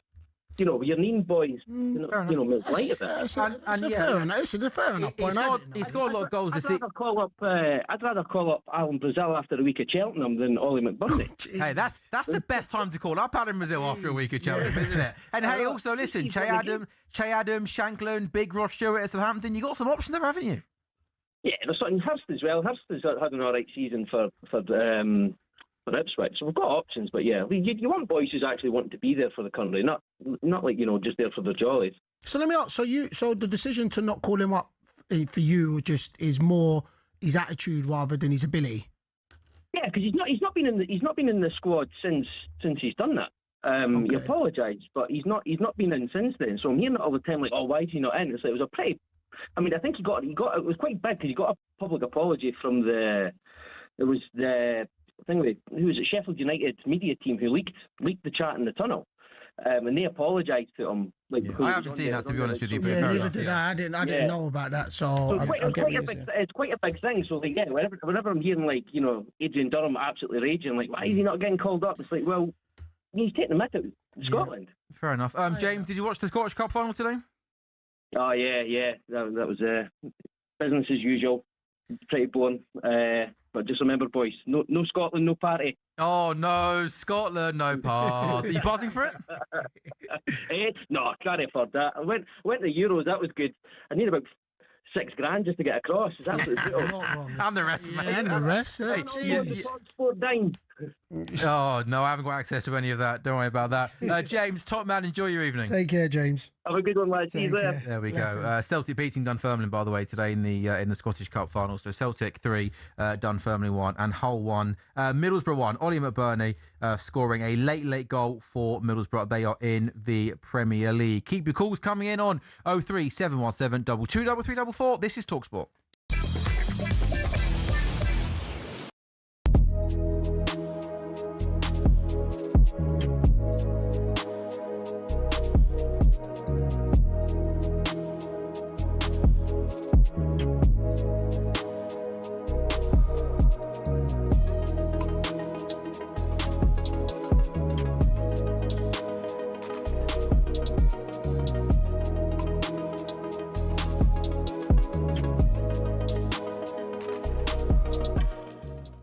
It is a sensational story and so many strands to it. And I've seen a lot of Southampton fans who've come out in condemnation of the club. They say this is the darkest day in their long history. And I think a lot of Southampton fans are quite embarrassed at the way in which their name has been dragged through the mud. As you say, the punishment is immediate expulsion from that playoff final on Saturday, the £200 million game. So they have been stolen of the right to possibly get back into the Premier League the first time of asking, and a 4-point deduction for the start of next season. That's because, as I understand it, the EFL argued that the playoffs needed to be treated as a separate cup competition. Obviously, Southampton admitted spying on Middlesbrough, so that's where that punishment comes from. They also admitted over the course of this hearing with the Independent Commission spying on at least 2 other Championship teams, which is why there's also a points penalty for next season. Southampton appealed it immediately, not because they feel they're innocent, but because they feel the punishment doesn't really befit the crime. One of the things I was told coming out of St Mary's is they feel this is unprecedented. It is, because there isn't a precedent. I know that Marcelo Bielsa escaped with a fine, but it was only after that incident ahead of the Leeds final playoff with Derby that it was put in the rule book. So this is uncharted territory. Southampton have told staff in an email that I've seen from the chief executive, Phil Parsons, their legal team are confident they've got a strong case. They're going to keep preparing for this game on Saturday. I don't think it's going to be overturned in terms of Southampton being allowed to play this final. What could happen is a sort of halfway house where the points deduction gets rescinded. But I think there's enough evidence that Southampton will not take their place at Wembley. We're hearing stories of analysts dressing as staff wearing the kits of non-league Eastleigh when Ipswich were using their training ground in order to spy. So this is quite sinister in many ways. This is not just some bloke who's turned up at the Middlesbrough training ground and filmed a few minutes of training. So I think they're banged to rights. I think they've shown very little contrition. I think it's poor that we haven't had a statement from Southampton in the aftermath of this punishment. We still haven't heard officially from the club. Yeah, we're a long way down the line now. Surely they should have had something prepared.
Get ready to get the ultimate football fan winning feeling with talkSPORT Win.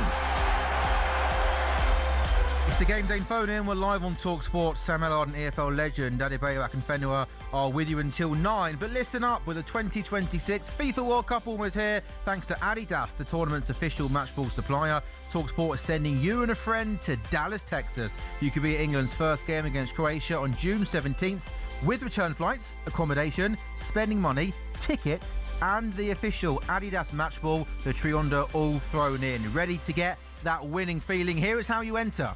For your chance to win, head to talksportwin.com or text WIN to 83338.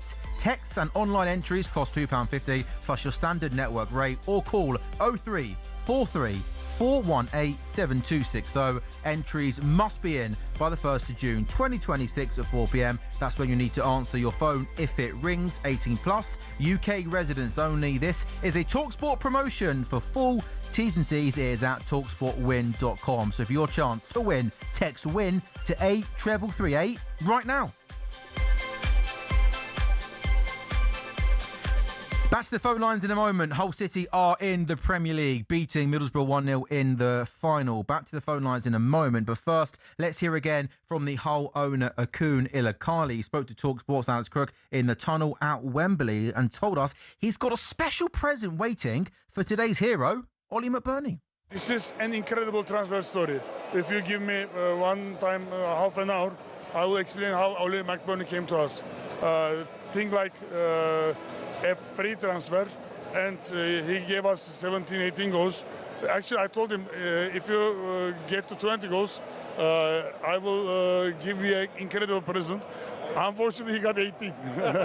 So no present? No, this goal is for me 3 points. 3 points like in basketball. So I give this 3 points to him. Of course, I will try to make all the fan players happy, but McBurnie, one of the special players for me. He promised me today, and he came to me and he said that we will win it and I will score. And now he said to me, I told you. He told me, yes. Come on, Adebayo Akinfenwa, the EFL legend. You've won a couple of promotions. You know how these things work. If you have to take a wild guess at what the present's going to be, what do you reckon? And if you have to take a wild guess at how he implied there was some sort of crazy way in which he got Ollie McBurnie to the club on a free, what do you think it would be? I don't know about that. I don't know about how we got him there. I'd love to know that one more than the present. I just think he felt like, you know what, it was just... all the stars aligned. But listen, if you hear the words, he said incredible.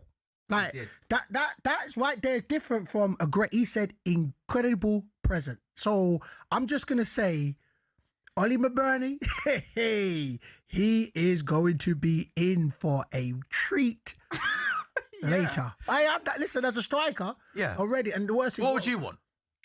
So let's say for argument's sake, you're at a football club and the owner the day before a game says to you, "Oh mate, you get us that winning goal tomorrow. Right. Come on, you're getting a big present." What if you could pick anything off some rich owner? What would you go for? I ain't gonna lie, it'll have to be a brown paper bag. Me personally, that's me. Because I'm not into watches and all that sort of stuff. Yeah. Just want more money, basically. I just give me that bonus. Yeah. Like, and you can hear the energy. And you know, he said like Ollie McBurnie's a special player, one of his and it's just. He's like, look, man, and he don't have to. The worst thing is he doesn't have to because he didn't reach 20 goals, but you can just see the joy it brought to him. So what a free transfer that is, by the way. You know, all jokes aside, we're poking fun, but he was playing, wasn't he? Abroad a couple of years, last season. Get him in on a free transfer, 18 goals later in the Premier League. I think that's definitely what you call a good piece of business. Yeah, great piece. Listen, again, I know the Dundee fan phoned up and said in regards, but even when you hear you heard his interview at the end, he seems like a character, you know, and he looks like you need that to bond the changing room together. And then on the pitch, 18 goals on a free transfer. Yeah, man, especially at championship level, like he seems like a proper problem. You've gone through the divisions. Yep. In terms of making that jump from the champ to the Prem, I've got a couple of messages here and, people are singing praise for Ollie McBurnie, but some people may be saying that he's the kind of guy who will score you lots of goals in the Championship. But maybe when you make that jump up, and Hull obviously are looking to stay up, we saw Leeds go and sign Dominic Calvert-Lewin, right? And he obviously scored a lot of goals this season. Do you think maybe Hull... Well, do you think Hull are fine to stick with him next season, or do you think reinforcements will be needed up top? Listen, I think reinforcements are needed, but I think you need to give him a chance. I'm a strong believer about that. And like you said, you can see the levels. I got to the Championship and you just saw how clinical they were in the Championship, let alone the Premiership. Did you notice the big jump from League One to the Champ? Yeah, man. It's different. I'd say that now. And I got to the Champ when I was 38, so I could see. So there was nothing where I was like, you could physically see the fact of everything was up. I'm talking about the standard from the goalies, the way they just keep recycling the ball, and then how clinical the strikers were. So let alone the jump up. But it's just like, I think Mitrovic was known as the Championship striker, and then go up, and then, they'll say he didn't really do it until he found his place at Fulham, I think it was. Yeah, Fulham where he scored goals. So sometimes it is a manager that believes in you, because you can see, like I said, he's got the ability. But reinforcements, there's no two ways about it. Like, reinforcements are going to be needed for Hull, and you do need to sign players that have been there and done that. But I do think Ollie McBurnie, look, he deserves an opportunity and a chance. That's my, Hull fans may talk differently, but he got you there, scored the goal, so I'll give him an opportunity. When you're getting ready for a playoff final, I mean, is it possible to like when you wake up on the day, to try and almost just treat it like another? I'm sure you try and do that, but I'm guessing everything must be just carnage in terms of, the media in the week coming, wanting to talk to you, trying to sort out tickets, everything. I mean, is it how hard is it to try and almost treat it like another game and not let the occasion get the better of you when that whistle goes? No, that's saying where, you play the game and not the occasion. You still have to play the game. You have to acknowledge the occasion. I don't care how much. If you try and suppress the occasion, you're just going to be met at different times in regards to the media, in regards to your phone blowing up, in regards to what you got to wear. It's just, you acknowledge that it's a big game, but what you'll see the teams that go through is they stick to their culture, they stick to the belief, they stick to what they've been doing the whole season. But you cannot not acknowledge the occasion. Like, it's Wembley. You've got to enjoy having it, right? You've got to enjoy it. You go there, you take pictures, you laugh and you dream and you imagine.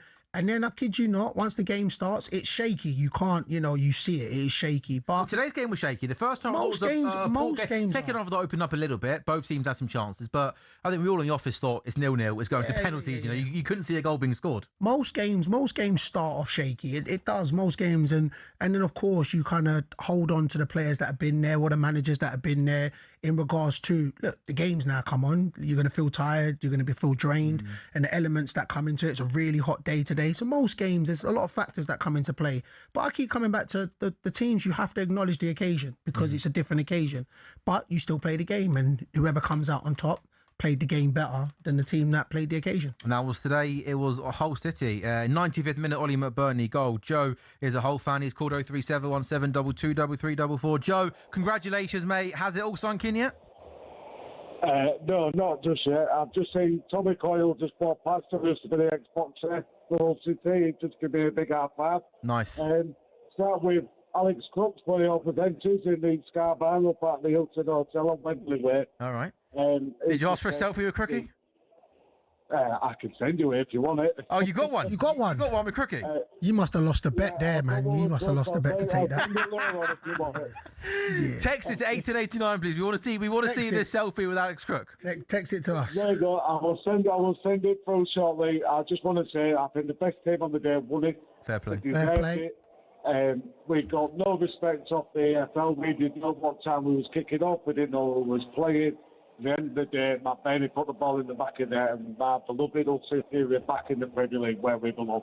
And again, that is another thing that Joe and Bayo, that all the talk about is Southampton and Middlesbrough. From Hull's point of view, they didn't know until midweek who they were playing for, so it would have been hard for them to actually prepare about what was going to happen, right?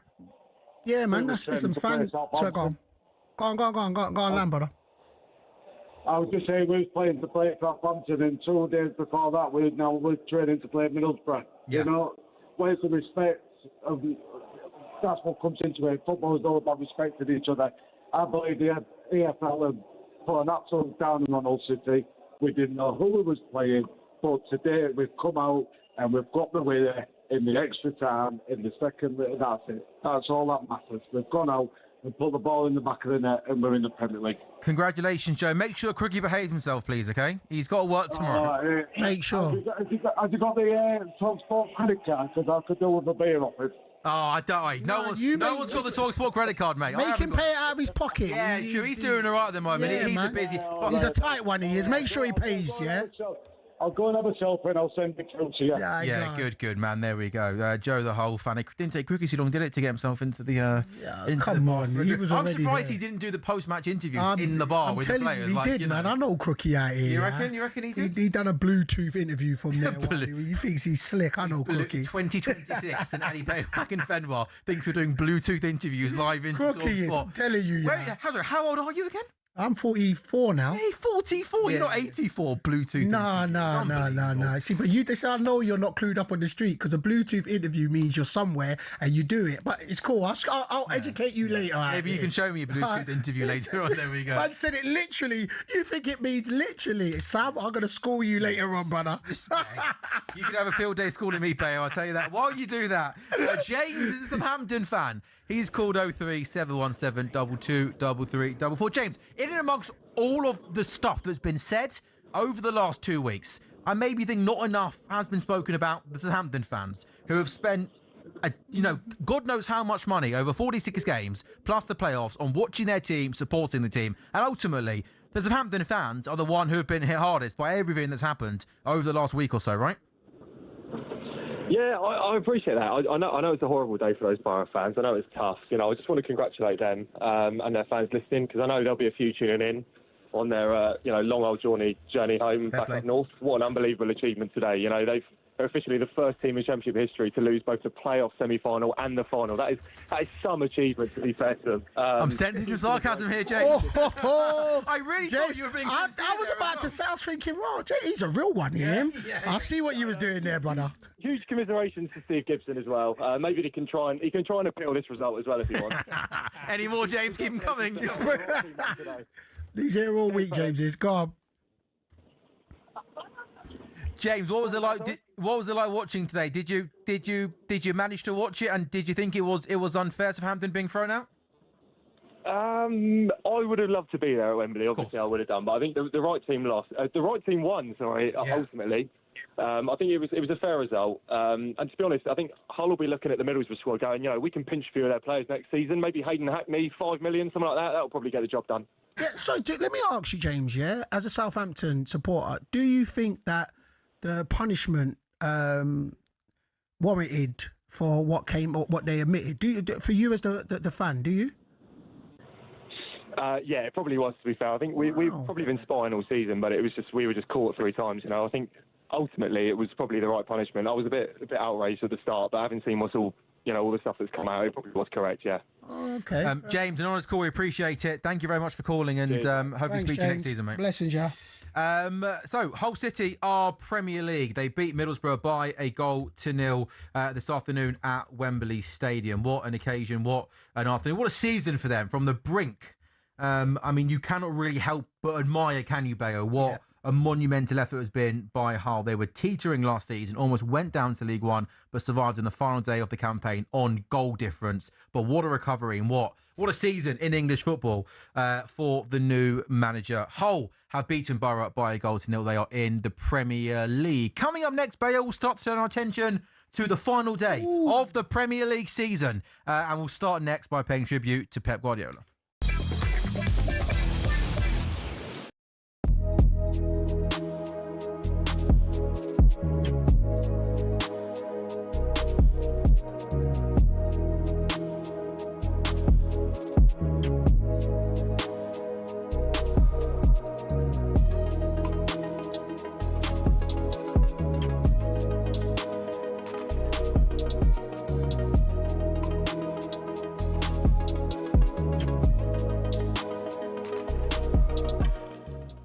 Just explain what the story is. Well, basically, Romero's injured. He can't play. Now, Spurs obviously played the biggest game of the season on Sunday. River Plate are playing against his former team on the last day of the season as well. Both teams can win the league, all right? His former club, that one that he grew up with. I don't know I can't remember the name. Anyway, they kick off at 7 on Sunday. He's gone to Argentina to watch the game instead of Spurs against Everton. Now that for me, the club captain not there on the final day of the season. If that doesn't sum up Spurs right there, that is an absolute joke. Now, there might be an argument to say he's injured, he's gone out to Argentina to get treatment because of the World Cup. I don't care. No, I'm the same. The club captain has to be at the final game of the season. Why is the club captain not at the final day of the season? He's going to watch River Plate. That is outrageous. Outrageous. Yeah. That is a sackable offence. Yeah, and whoever's allowed that to happen, whether it's come from the top or Roberto De Zerbi, they should be ashamed of themselves. It sums up Tottenham in every aspect. That is allowed to happen. Like, if he don't want to be there, fine. No, you won't want to be there. No, it's not fine. No, it's not fine. That's not fine. But no, I get that. But in terms of he don't want to be at the club, he wants out, right? Get that. But his teammates will want Romero around the dressing room. His teammates. The people that he's played around, the people that he's played alongside, he's been in the trenches with, and he's decided to go and watch River Plate on the last day of the season. It's disgusting. I am absolutely. When Ryan told me this, I looked at him and had to gaze in his eyes. I said, "What are you talking about?" I'm thinking, what game is that day? Can he get back from Argentina? Why is he doing that anyway? No, he's going to miss one. Yeah, they kick off 7:30 on Sunday. Mate, that is. It's outrageous, mate. It's outrageous. Maybe he knows what's happening. Maybe he knows you're going to play in Championship football, and he's thinking, do you know what, right? I know where we're going. I'd rather go and watch a decent... That's not the point. That's not the point. And Spurs. That's not the point. You can't get away with that. You're a club captain. Club captain is not there on the final day of the season. That is... It's disgusting. It is so bad. So bad.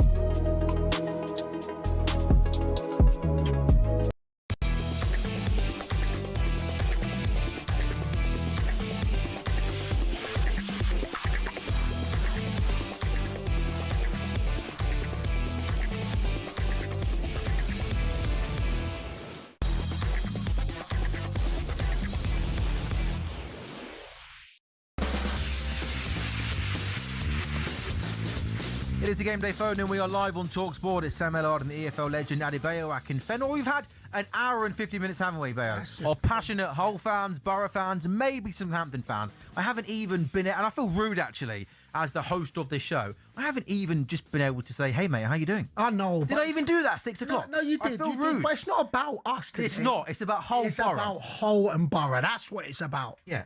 You're good though?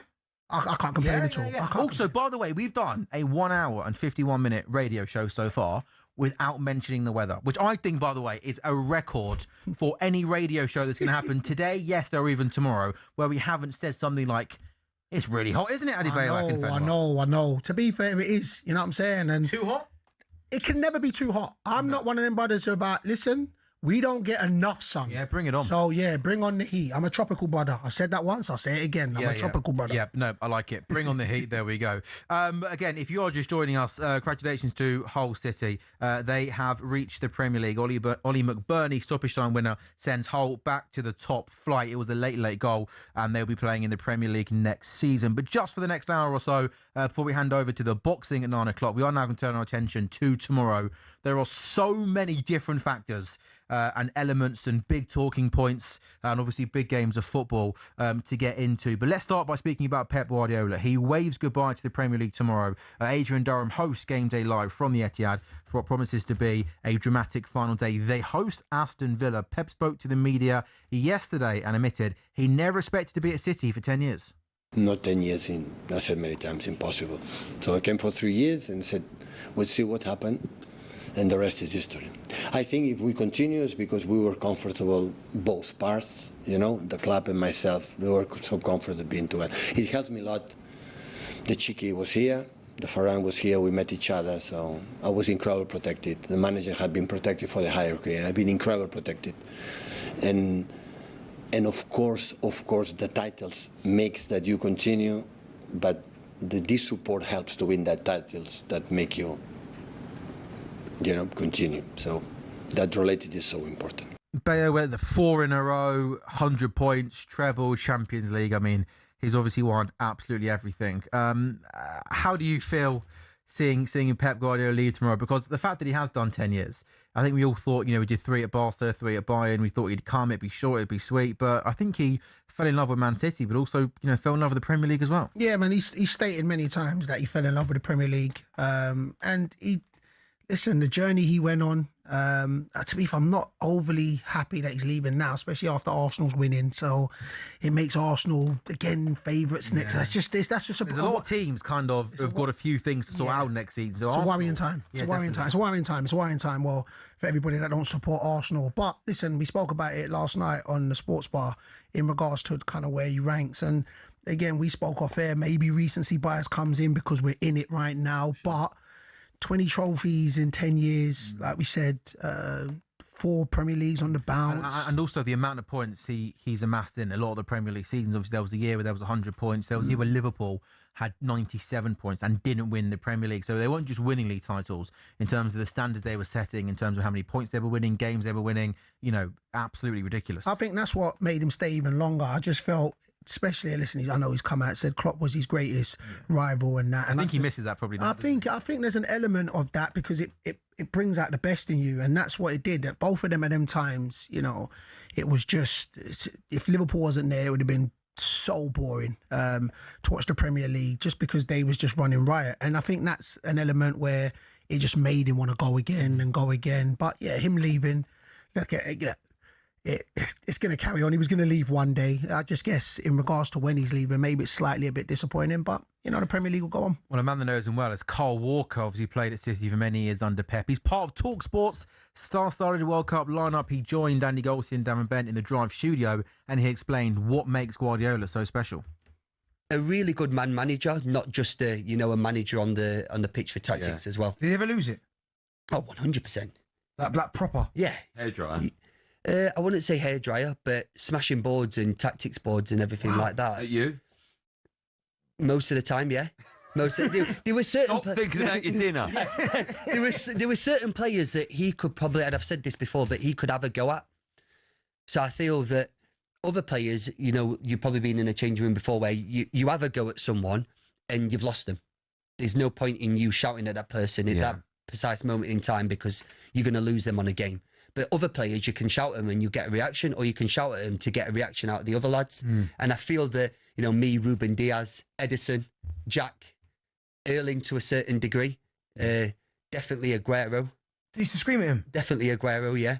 And I think Kevin, in certain times when he needed to, he would come a bit, he was all fair game. Wow. Who never got screamed at? Who was his favourite? Bernardo Silva. I knew it. Yeah, Bernardo. It's his son. Pep Guardiola would never scream at Bernardo Silva, would he?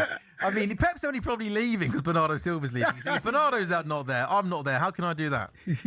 But is that what, like, we can talk all we want about the football that City play, but I think and this is the same with Jurgen Klopp as well, they demand the absolute top, don't they, in terms of their intensity? Like, I've seen Guardiola's City teams be 3-4 up in games after 75 minutes, yet he's still on that sidelines demanding the absolute very, very best from his team. And exactly, Carl spoke about it. I think the testament of the man in regards to, listen, tactics sit, but to be able to know how to get the best out of individuals, and because you can't talk to everybody the same because characters are different. So where Carl Walker's saying that sometimes he shouts at players, not just to shout at that player, but to get a reaction from other players. And then also know when to go hard, know when to be soft, know when to put an arm around them. And also know that, listen, these are the standards we adhere. So it's either you get on board or you get out. And you see players that haven't been able to continue that and him leave. But the testament of a manager is being able to connect to the person past the footballer. So, and he does that. So, yeah, man. What were you like as a player? Did you like if a manager gave you the hairdryer treatment? Were you fine with it, fair game, or were you sulking the next day? I was the one where sometimes the manager would come at me for the reactions for the other players. Okay. I was always a big presence, both literally in back. So the manager sometimes will come at, if my standards were, say, if I was coming late or I felt like my body language was off, Gaffer would come at me, and knowing that if he can come at me, the other players would be like, well, nobody's untouchable. Nobody's safe. Yeah, and, and then, but sometimes I would always be talk to me, and then some managers that will be able to say, get me mad. And I'd always say, no, I like to be in control. But there's managers that's been able to get me mad, and then I'll go out and put it out. And you play better when you go out. So sometimes, and this is just good management, because sometimes you feel like you've got it and you know everything, but managers see past. You see past some of it. So, yeah, I was a bit of both. You shout at me. Sometimes I can shout back. I'm just upset that you turned up late to training some days, Bayo. I mean, what's that? What? Hey, listen. You said that. Your words, not mine. Hey, I'm not even going to lie. And I couldn't, because I know my past teammates will phone up. My timekeeping. No. Oh, my day. Listen, I just had a direct debit set up for fines. I'll tell you that now. How much is a fine if you're late in training? Well, it depends on what club it was. We'll go on ballpark, roughly. Well, it could be £100. Really? Yeah, listen, we're nowhere near like the Premier League. And then they started doing per minute. Like, don't get it twisted. We're EFL. We're not Premiership. We weren't earning them bucks. What's the most like rogue fine that was on the list where you're like a little bit of fun, like something if you do this you get fined? Flip flops in the showers. Leaving your top out. You know what I'm saying? You got fined, but I got fined a week's wages for wearing a Liverpool top when we won the league. Oh, mate, that's the best fine you're ever going to get, right? No stress there. But then, to be fair, he did say, look, if we get promoted, then you just buy a round, innit? And then and we got promoted, so I said, didn't really buy a round. I bought some donuts, but it is what it is, though. You know what I'm saying? In the shower feels harsh to get a fine for that, doesn't it? What? Oh no, you couldn't leave kit anywhere. Like if you leave... Oh, you mean leaving flip flops in the shower? Yeah, Not wearing them in the shower. Yeah, and then if you didn't wear flip flops in the shower, if you didn't wear flip flops in the shower, you got fined. So yeah, man, there was fines. What's going on? Bev, get your pen and paper out because I need to take some notes. I've got to tell everyone about all the wonderful TalkSport content we got for them tomorrow. Cool. The final day of the Premier League season on TalkSport. From 2 o'clock, it is Game Day Live with Adrian Durham, Stuart Pearce, Scott Minter, Perry Groves and Mickey Gray. They are bringing you the goals as they go in the Premier League. The live commentary on TalkSport 2 is Liverpool versus Brentford, a game that could have big ramifications, in particular for Bournemouth, and then possibly finishing 6th and getting into the Champions League. Then Burnley, Wolves, Fulham, Newcastle, City, Villa, Forest, Bournemouth and Sunderland, Chelsea. All of those games are on the TalkSport app. And I cannot forget about the League One playoff final, Bolton Stockport. That is on TalkSport 2 at 1 o'clock. A big day of football tomorrow, and TalkSport obviously has you covered.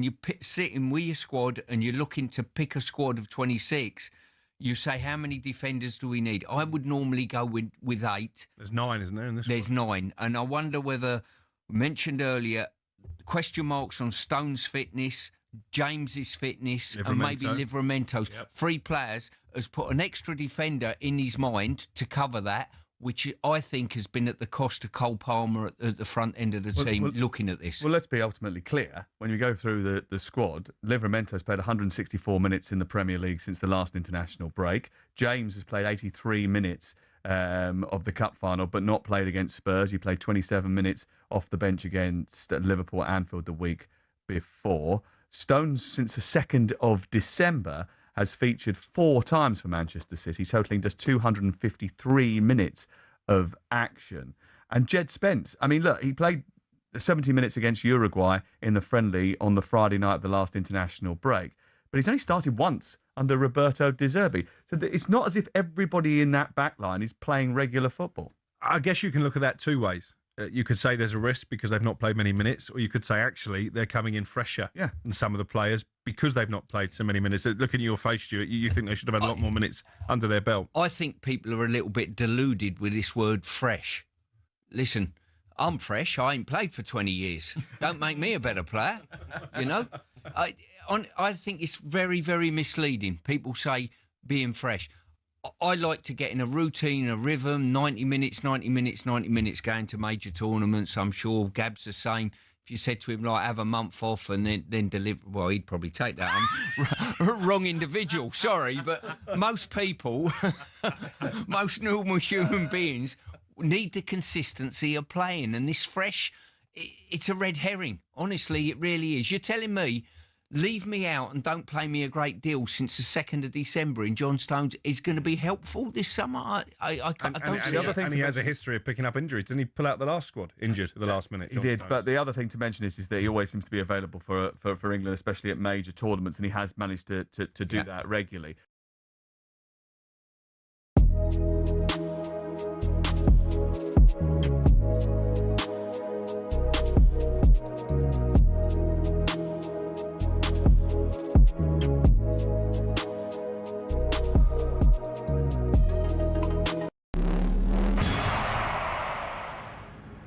As Lewis Hamilton, now at Ferrari, dares to dream of a record 8th F1 world title, the Tifosi will be hoping the Brits can bring glory back to Italy. To many, Ferrari and Formula One are inseparable.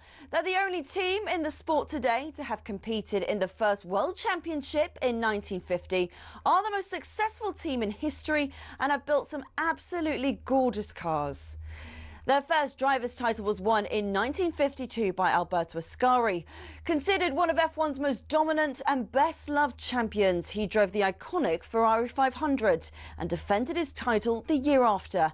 It was Juan Manuel Fangio in his Ferrari 250 who secured the team's next driver's title in 1956. Remember, he was world champion 5 times with 4 different teams. Mike Hawthorne, Phil Hill and John Surtees also won titles for Ferrari in the 50s and 60s, and the cars back then were beautiful, and they even sounded great, didn't they?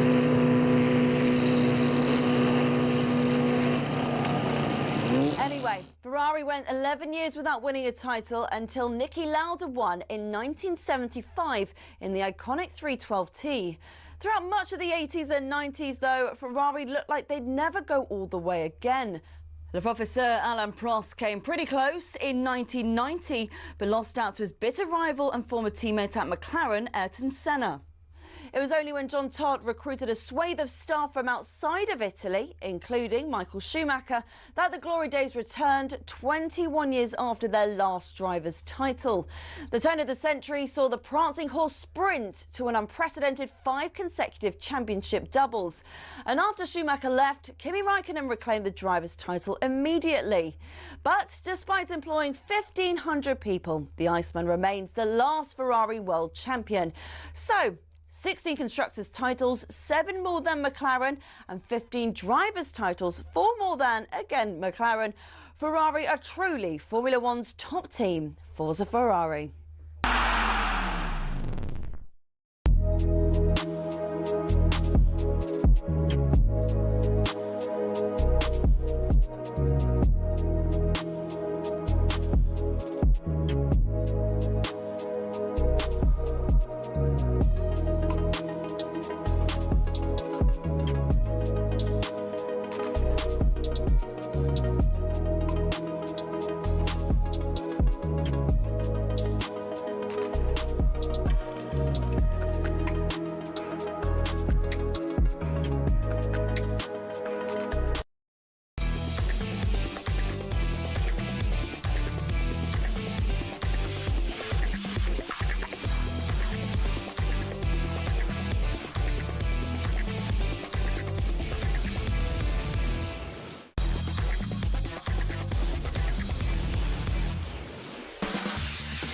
You're listening to the Game Day Phone-In on talkSPORT with me, Sam Ellard, and the former AFC Wimbledon, Gillingham and Northampton striker Adebayo Akinfenwa. Thanks to all the brilliant callers we've had so far on 03717 223344. We've had some celebrating, commiserating, all sorts pretty much. Hull scoring in the 95th minute to beat Middlesbrough and take the last promotion spot. Still to come, we'll preview the battle to survive in the Premier League as a thrilling season reaches its conclusion tomorrow, live on talkSPORT. Pep Guardiola, we just discussed departing Man City, and that's not the only big name to say goodbye to the Premier League. Salah trying to seal it here. Right foot shot. You bet he sealed it. Mo Salah does what he does best. Hall of Fame, one of the greatest. He did this over a long period, season after season. 9 seasons, you've been a legend of the football club, one of the best ever players, and you're leaving on a sour note. Let's get it right. He's tried to get the manager the sack. To the far post. Salah!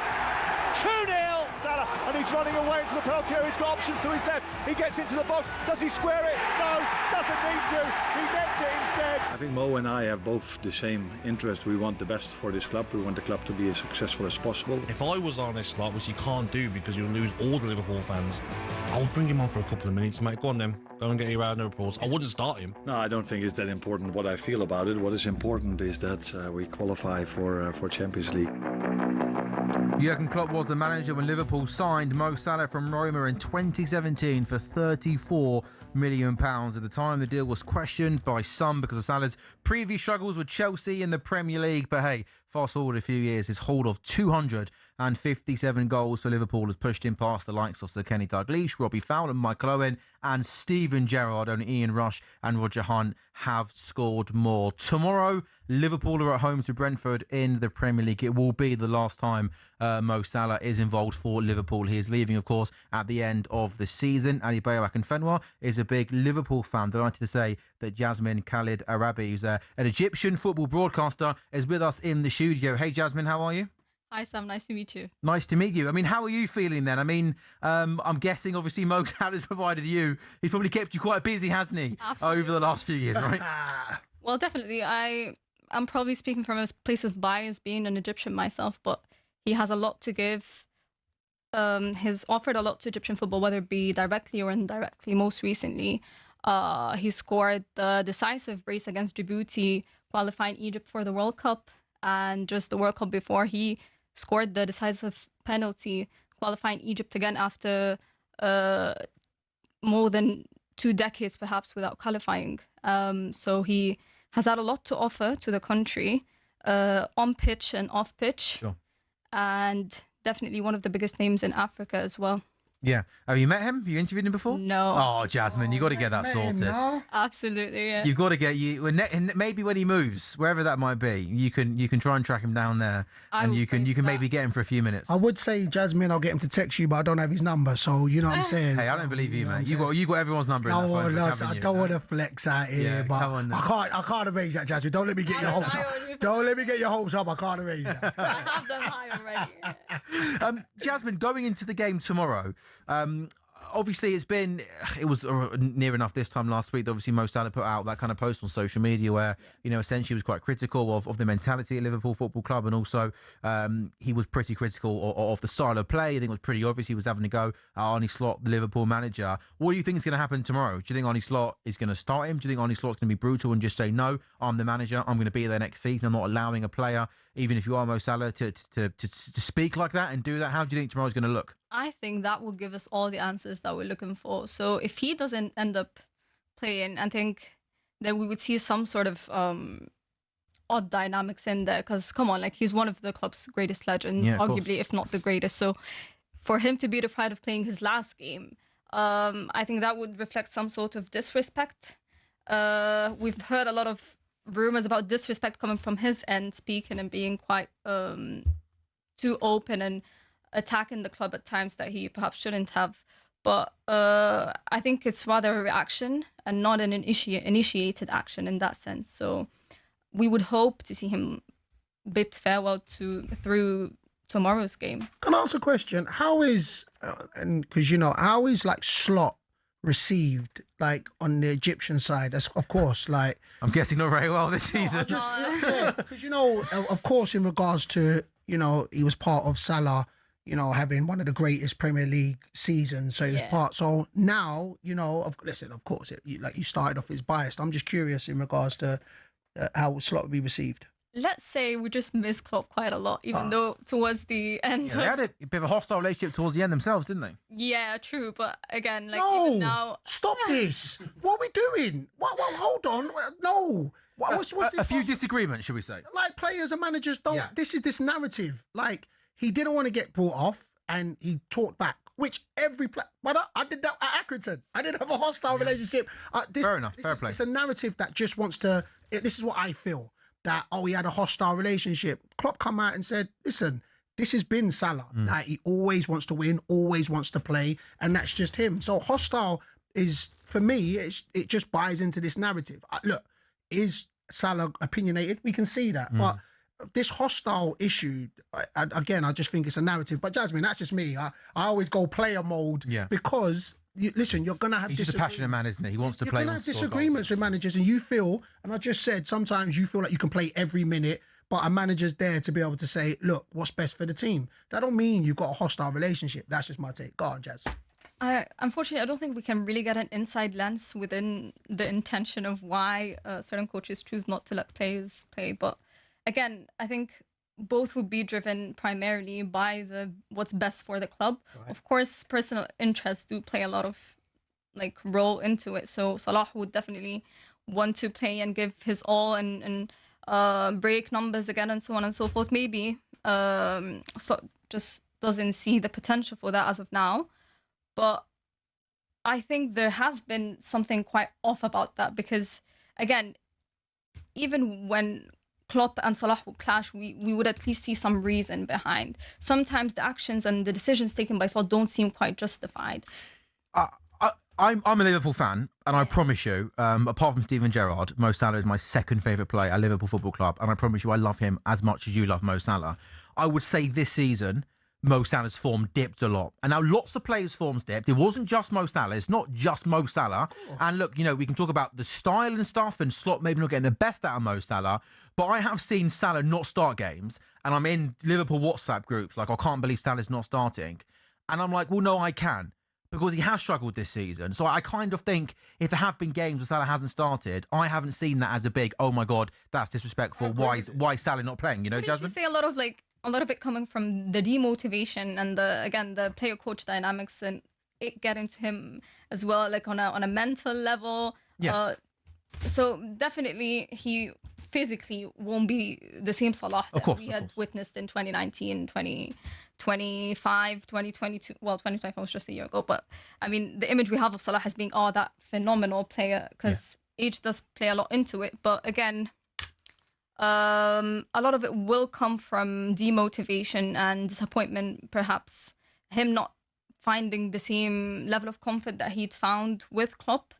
A lot of clashes happening within the dressing room. We never know, but I do agree. Like, Salah might not be performing to his best extent, but at the same time, I think a lot of it comes from the coach failing to sort of comprehensively embrace this and try to turn it into something different.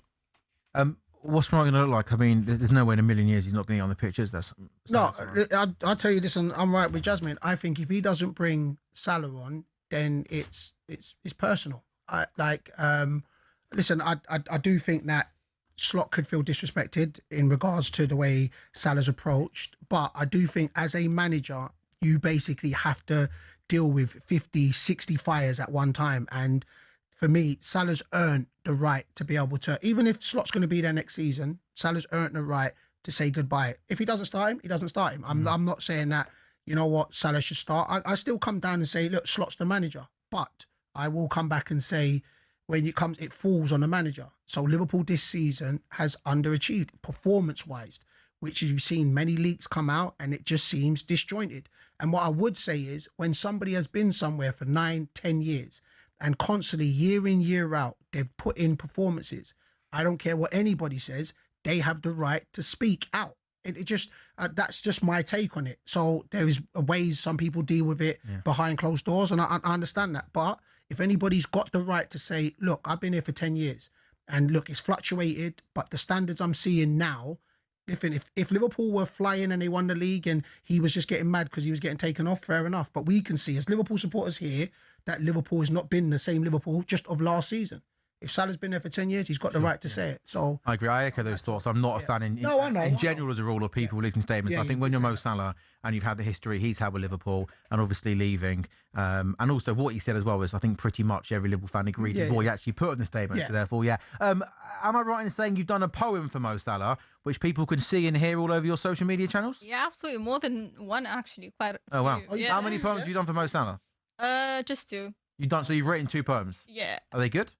Well, would you like to see? No, well, people can go and I've heard they're quite long poems, aren't they? Yeah, they are. But your social media platform is the place to be for that, right? Absolutely. Is there true that there was? Well, let me give you the crux of it. So, but I just want to know because the producer said in my ear that there maybe was an Akinfenwa one. If you keep scrolling, no, sorry, the producer played it. Don't worry. You just carry on. Can you please do one Adebayo Akinfenwa? It's okay. The producer's got me. I thought if we scroll down, improvise it on the spot. She's working on it, man. She's working on it. Calm down. Sam, you're a bad one down here. Sam. Here we go. Here we go. I think just a 2-liner, and it's that Salah can surely walk away, but he can never walk alone. Oh, it's good. I like that. I like that. I do like that. One more question, then we've got a break. What do you think Mo Salah is doing next season? In terms of where he's headed off to, or Yeah, I think so. Yeah.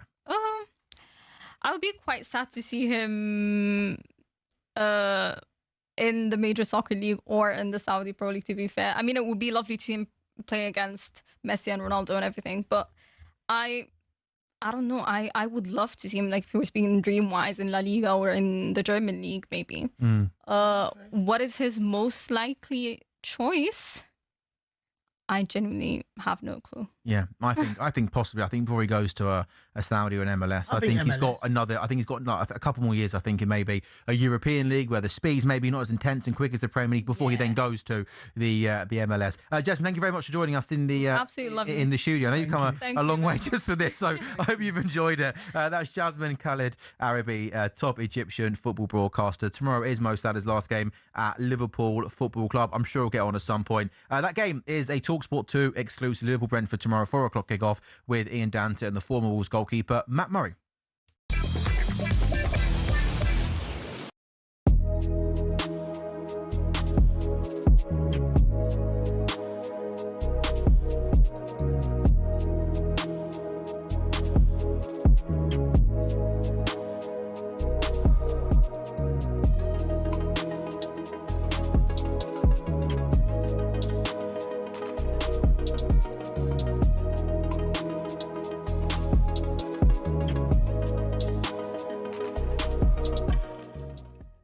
Thomas Tuchel, when it comes to naming these squads, he always gives us a headline, doesn't he? Do you remember when we were broadcasting from Ascot and he left out Jude Bellingham? Obviously, Trent Alexander-Arnold has been omitted, so there is always a talking point. But I think if we'd sat down yesterday, before obviously we started getting all the news yesterday afternoon and put our 26-man squad down, there's probably, 4 names in there that maybe we wouldn't have expected? 3 or 4, maybe, yeah. None of us would have had Ivan Toney. I mean, not Ivan Toney wouldn't have had himself by the sound of things. The fact he's at the embassy this morning tells you everything. Yeah. As far as the back four is concerned, I think it will be James, Konsa, Gay and O'Reilly to start the first game of the tournament. I think we're pretty solid on that. So therefore, you can afford to take a couple of wild cards, a couple of slightly different players that fill gaps later on in the tournament. John Stones, we mentioned lack of minutes. You know, we can't expect him to play 10 games or 8 games in 4.5 weeks. It's not viable bearing the amount of minutes that he's got under his belt. But class is permanent, and Thomas Tuchel likes to have him around. If you remember last year when we were in Girona, he wasn't fit. But he brought him into the camp even though he wasn't part of the squad because he wants him around. Why is that? Just explain to us what it is about him that he really likes. Well, these boys have got to spend 7 weeks together, you know, so you've got to have the chemistry right within the group. If you've got some great influences within that group, it's brilliant, you know, just to facilitate everyone. More importantly, I, as a manager, never had to worry about number 1 to 11. They looked after themselves. You take them to a major tournament, they're picked, they're happy.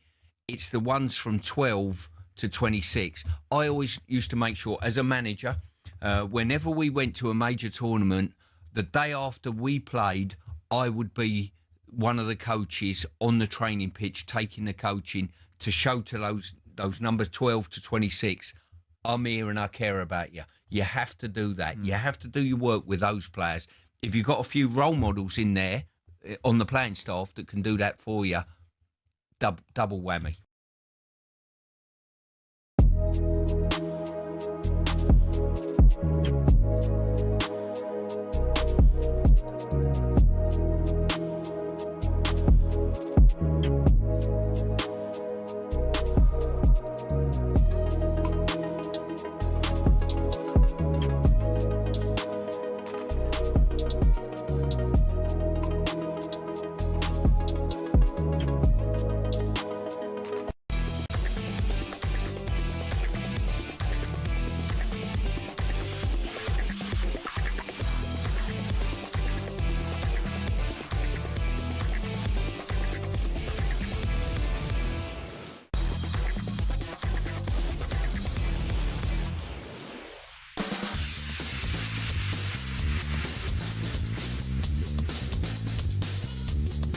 It is indeed the Game Day phone in. We are very much live on talkSPORT. It is Sam Ellard and the EFL legend Adebayo Akinfenwa. How would you like people to introduce you on radio shows? Because you played for so many teams, haven't you? Yeah. Is EFL legend? I know it's quite vague, but it's true though, isn't it? Nah, to be fair, I ain't gonna lie. When I hear EFL legend and that, I start thinking like, say it louder. No, I'm joking. EFL legend Adebayo Akinfenwa. No, I just like. By the way, poor Jasmine's writing that poem for you right now. She's going to miss her There's train no back poor to nothing Manchester about it. because Sorry. she's trying to do you a poem. I don't know if she was Honestly, intimidated or if she's she there liked trying me, to plug her Mo Salah poem, and all you care about is Nanny Bay. No, because have you had a just out of interest throughout your career? Yeah. Have you had like a gift or something from someone which has been a little bit rogue, a little bit left field? No, listen, I'm going to say something. I've been very lucky in the interactions I've had with fans. I played for a lot, but yeah, man, I've got like portraits done. Oh, that's cool. I've had like That's cool. poems. So I've had poems. I've had a poem and that. So when I can get more poems, yeah, it's kind of nice. Basically, Adebayo Akinfenwa loves poetry. I So do just, love poetry, to be fair. 03717 222 Why don't you phone up and read Adebayo Akinfenwa a poem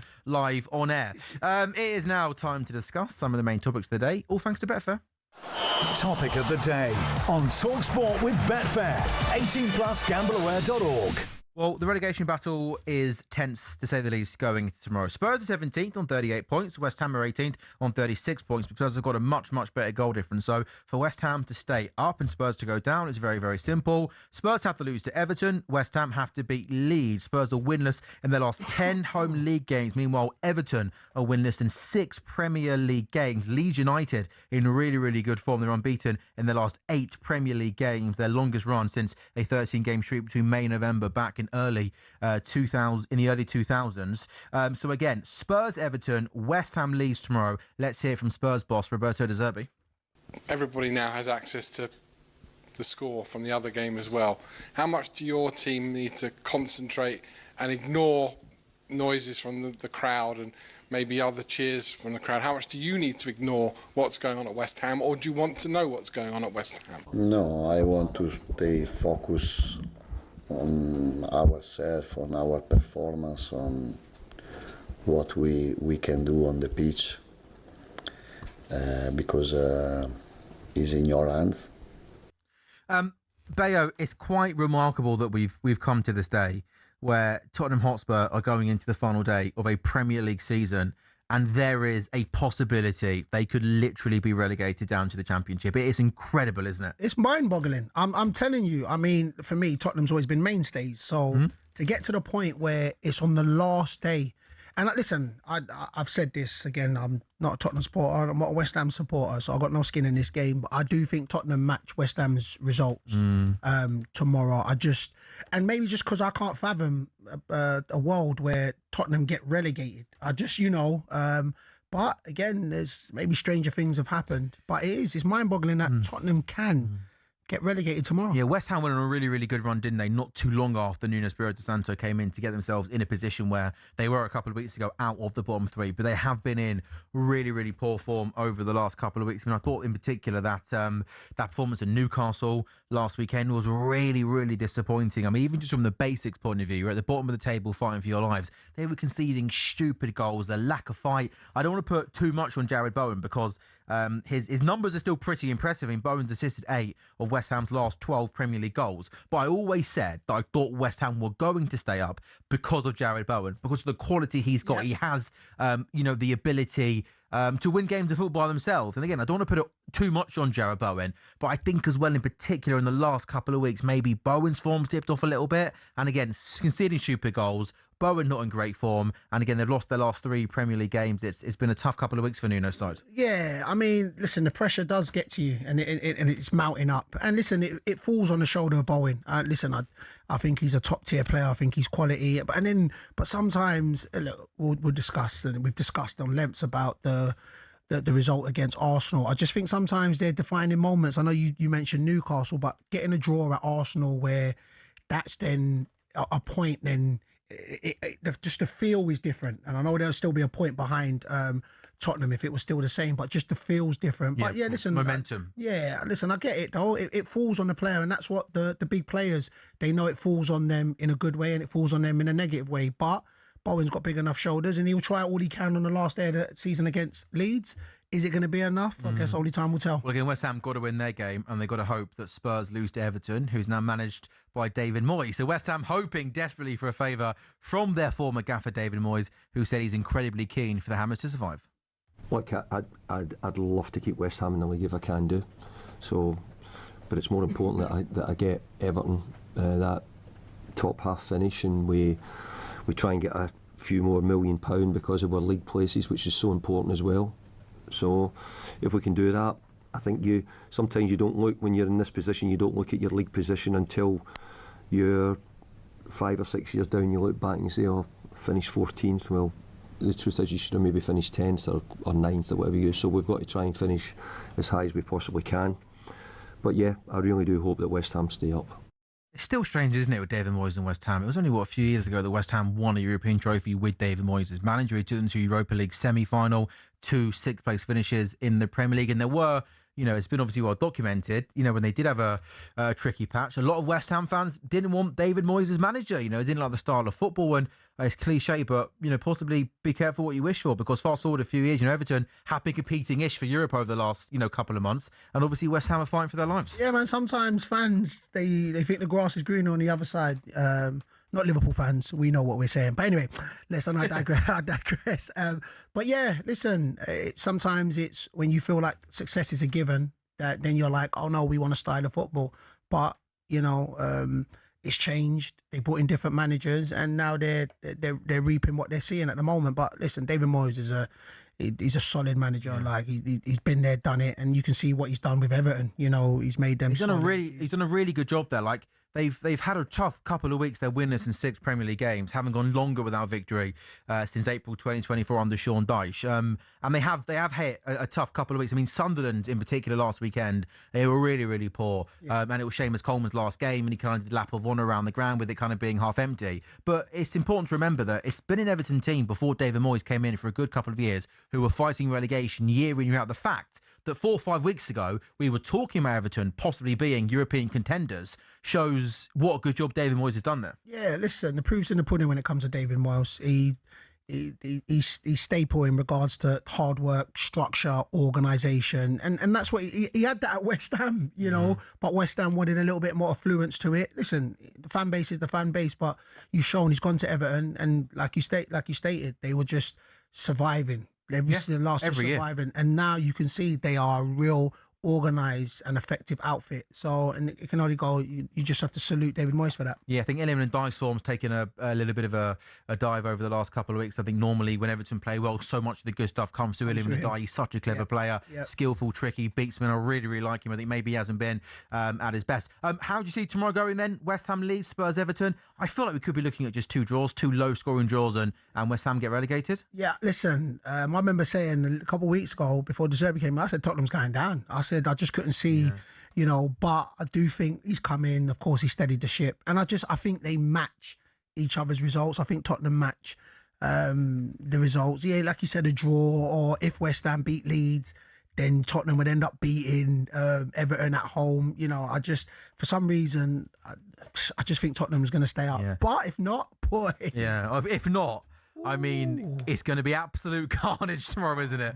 And over the next week or so, talkSPORT is the place to be tomorrow around the grounds here on talkSPORT. Kickoffs are at 4 o'clock. Adrian Durham and the team keeping you across everything happening tomorrow in the final day of the Premier League. That was a look at some of the main topics of the day, all thanks to Betfair. Everyone's got an opinion. Back yours at Betfair. 18+. Gambleaware.org.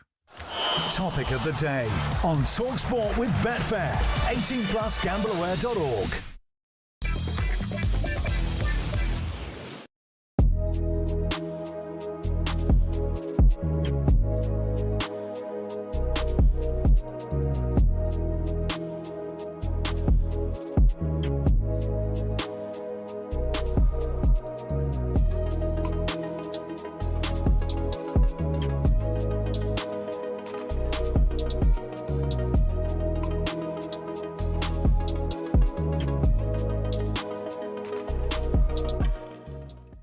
Look at some of the attackers. Palmer and Foden left at home. The two omissions probably that define the talking points of the squad.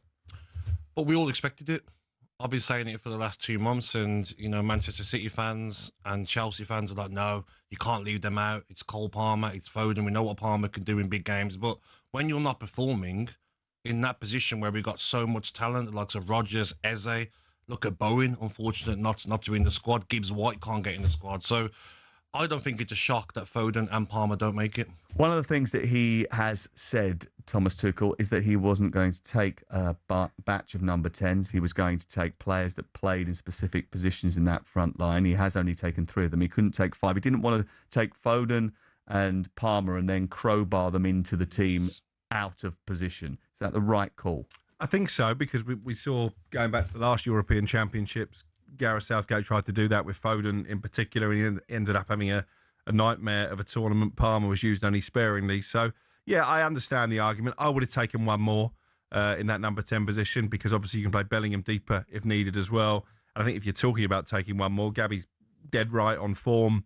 Foden has been off it for a long time. Palmer has had an injury-afflicted season and hasn't really been the Cole Palmer of old. Morgan Gibbs-White would have been the one for me. You look at his numbers, his best ever goal-scoring season. He's carried Forest away from relegation danger into a major European semi-final. So I think of all the players that have been left out, he'll be concerned this morning. I was just thinking there, actually, can we lend a few of these to Scotland? They'd appreciate it. Unnecessary? Would you say unnecessary stoking the fires? He is. I don't know whether that's an insult to England or Scotland at this moment in time. We'll dig deeper later. Morgan Gibbs-White, the joint most goal contributions of any English player in the Premier League this season, didn't make the squad. 17 goals, Europa League semi-finalists. Come up with some big moments as well when Forest have needed it most. As a Forest man yourself, does that irk you a little bit? I've looked at Gibbs-White's performances over the last 2 or 3 years. When he plays well, Forest play well. You know, he does have dips in form, to be fair, and it's probably cost managers their job on occasion, to be quite honest with you. But the bottom line is, at this moment in time, if you turn around and said who is really bang on...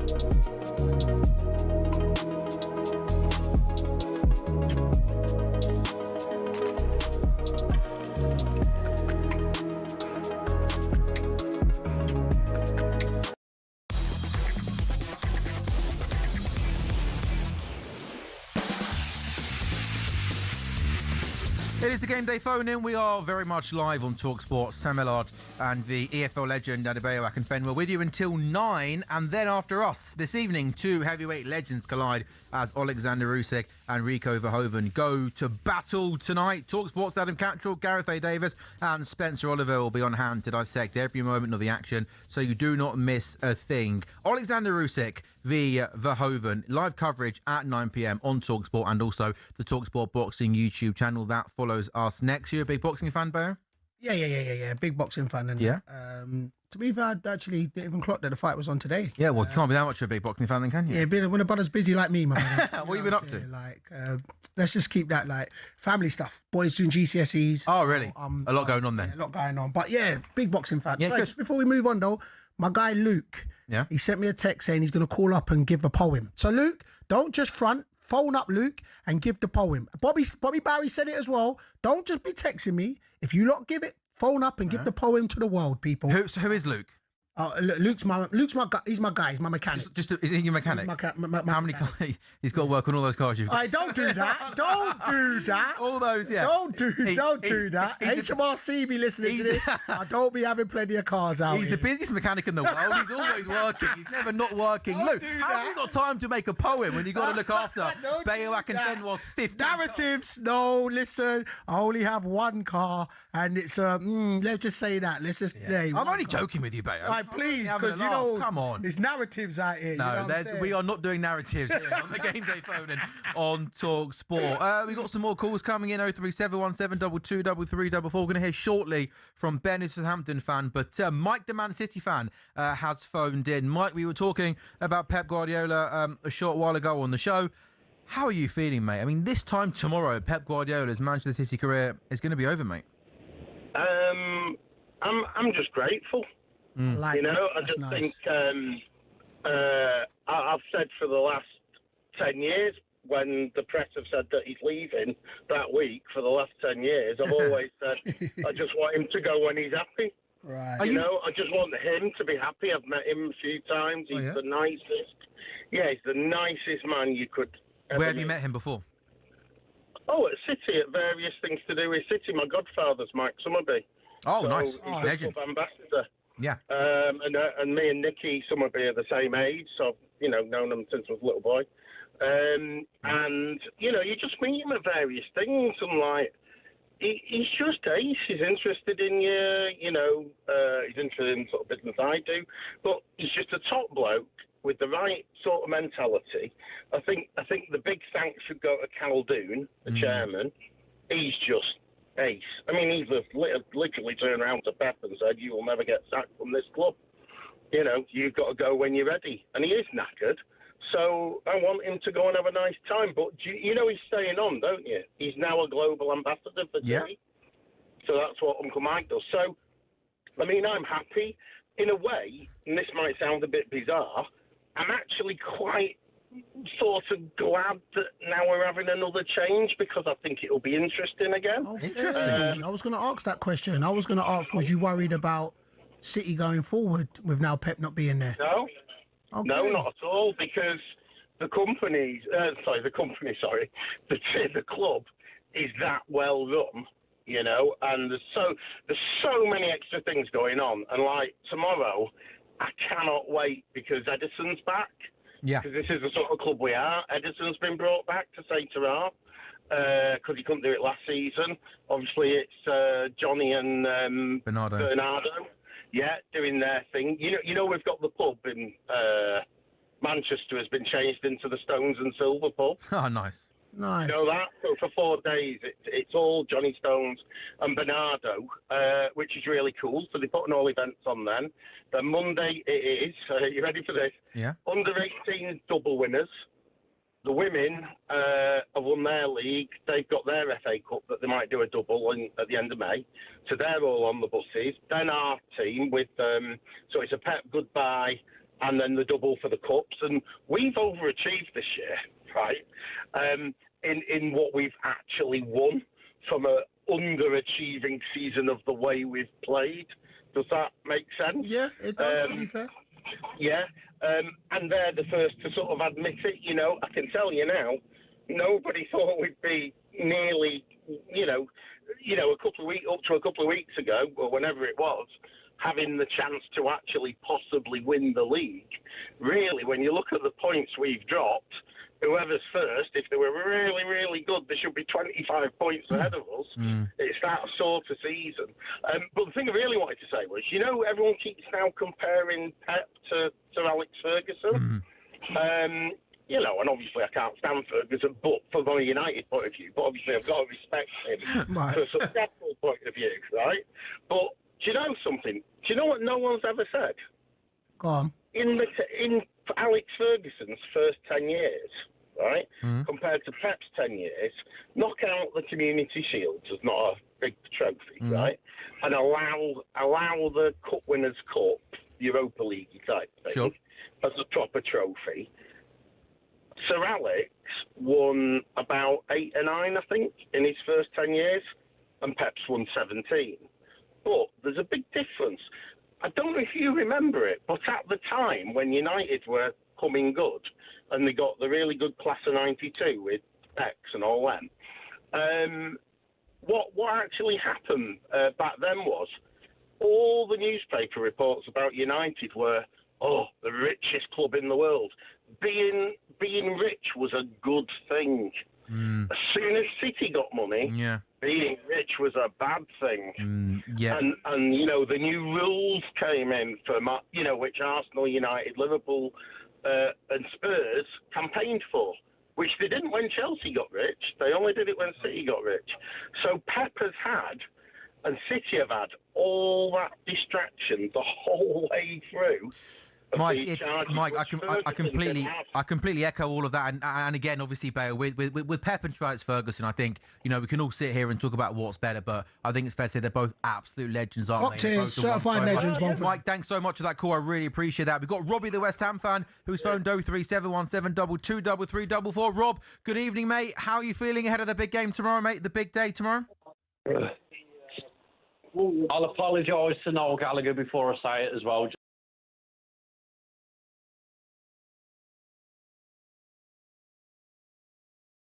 We'll try and get back to Robbie, the West Ham fan, very, very shortly. One thing for certain, Adebayo, whether it's going to be whether it's Spurs or West Ham tomorrow, I think we're going to have moments tomorrow where I think there's going to be a lot of movement. I think we're going to see West Ham get relegated, but I think there could be like a time in the day possibly where West Ham are winning and Spurs are losing. I don't, maybe at some point, No, listen. I guess it makes it more intriguing, you know what I'm saying? But I actually think Tottenham's just not they're going to turn up, because I don't think they've turned up much this season. But especially not at home. Yeah, true. So I'm saying, but you know what? I think it's going to be smoother than what we think. But I hope not, because it's better when it's up and down. Yeah, let's hope so. Let's hope for some drama. If you want some drama, make sure you're on talkSPORT from 2 o'clock this afternoon. Game day live with Adrian Durham, Stuart Pearce, Scott Minter, Perry Groves, and Mickey Gray, with all the goals as they go in. The talkSPORT 2 exclusive commentary tomorrow is Liverpool versus Brentford. All of the following commentaries are on the talkSPORT at Burnley Wolves. Whoever wins that game doesn't come bottom. Fulham, Newcastle, City, Aston Villa, and Pep Guardiola's final game, plus Forest, Bournemouth, and Sunderland versus Chelsea. talkSPORT, very much the place to be tomorrow. A busy day as the Premier League comes to an end.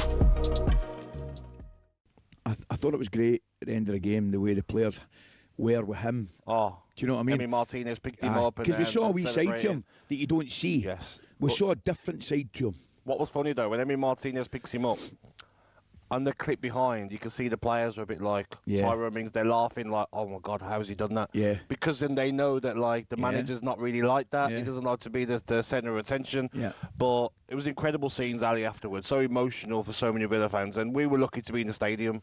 Brilliant. All the clips back home, Ali, like so many places showed the game. Thousands of fans on the streets still now celebrating across the world. How many fans I spoke to last night that come from Australia? See, They've got 4 flights to get here. Same. Some fans have not had a hotel room overnight. They've got the early flight this morning, so they just stayed up. Some fans have got to get back through Germany, through different parts of Europe to get home. But what that win means for every Aston Villa fan in the world, Ali, it's just unbelievable. I can't describe in words, and I hope we get some good callers on today, and they'll have their stories of what this means. I'm to sure them. we will, mate. Yeah. Okay, 6:20. We're the champions, of course, rang out at Besiktas Park as Aston Villa get their hands on that Europa League trophy. I wonder if you've learnt the words by now, Gab. Here's I your know, mate, I know. Well, listen, we're going to bring you back down here after a crashing bang, my friend. Here's your rendition of that classic last night in the stadium.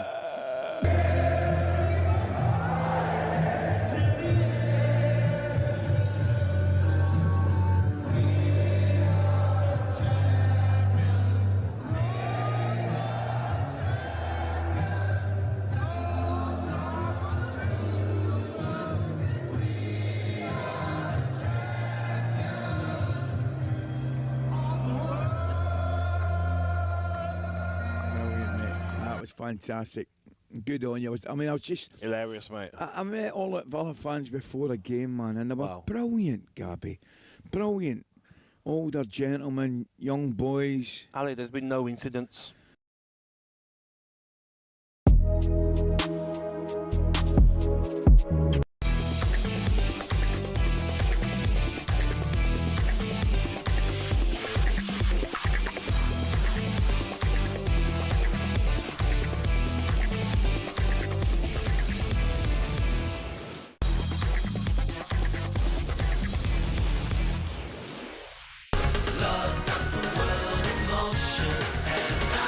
The Game Day phone in on talkSPORT with you until 9 o'clock this evening. Sam Ellard and Adebayo Akinfenwa. You can win a trip to the 2026 FIFA World Cup courtesy of Adidas. You and a mate could be in Dallas on June the 17th, seeing England versus Croatia live. We're talking flights, hotels, spending money, tickets, and the official Try-Under match ball all included. Head to talksportwin.com to enter and for full T&Cs. But let's now look ahead to tomorrow's Premier League action with Sky Sports.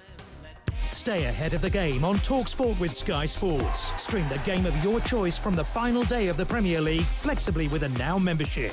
Search Now Sports 18+, stream via internet, terms apply.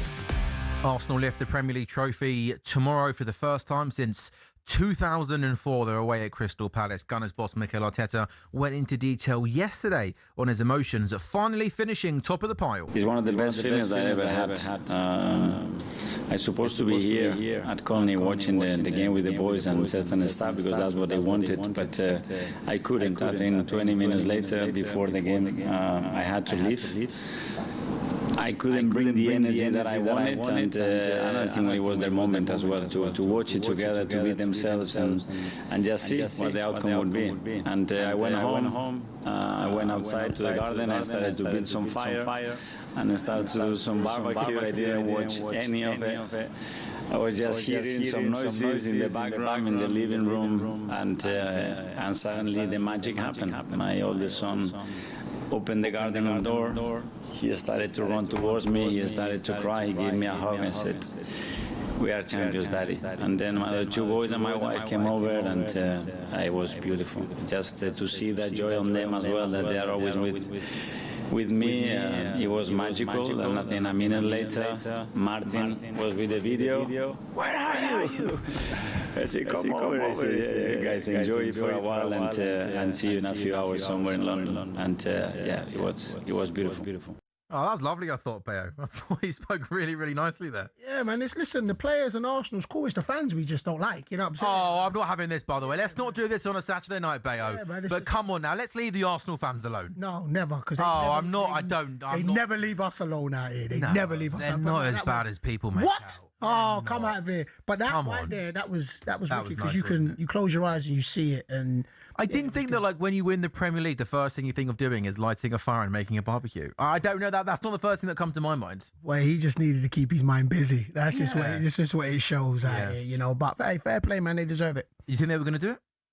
Yeah, I actually did. I did. Wasn't a fan of it. Do you know what I'm saying? But I did. A fan of their style, right. And I just wasn't a fan. Do you have a problem with it?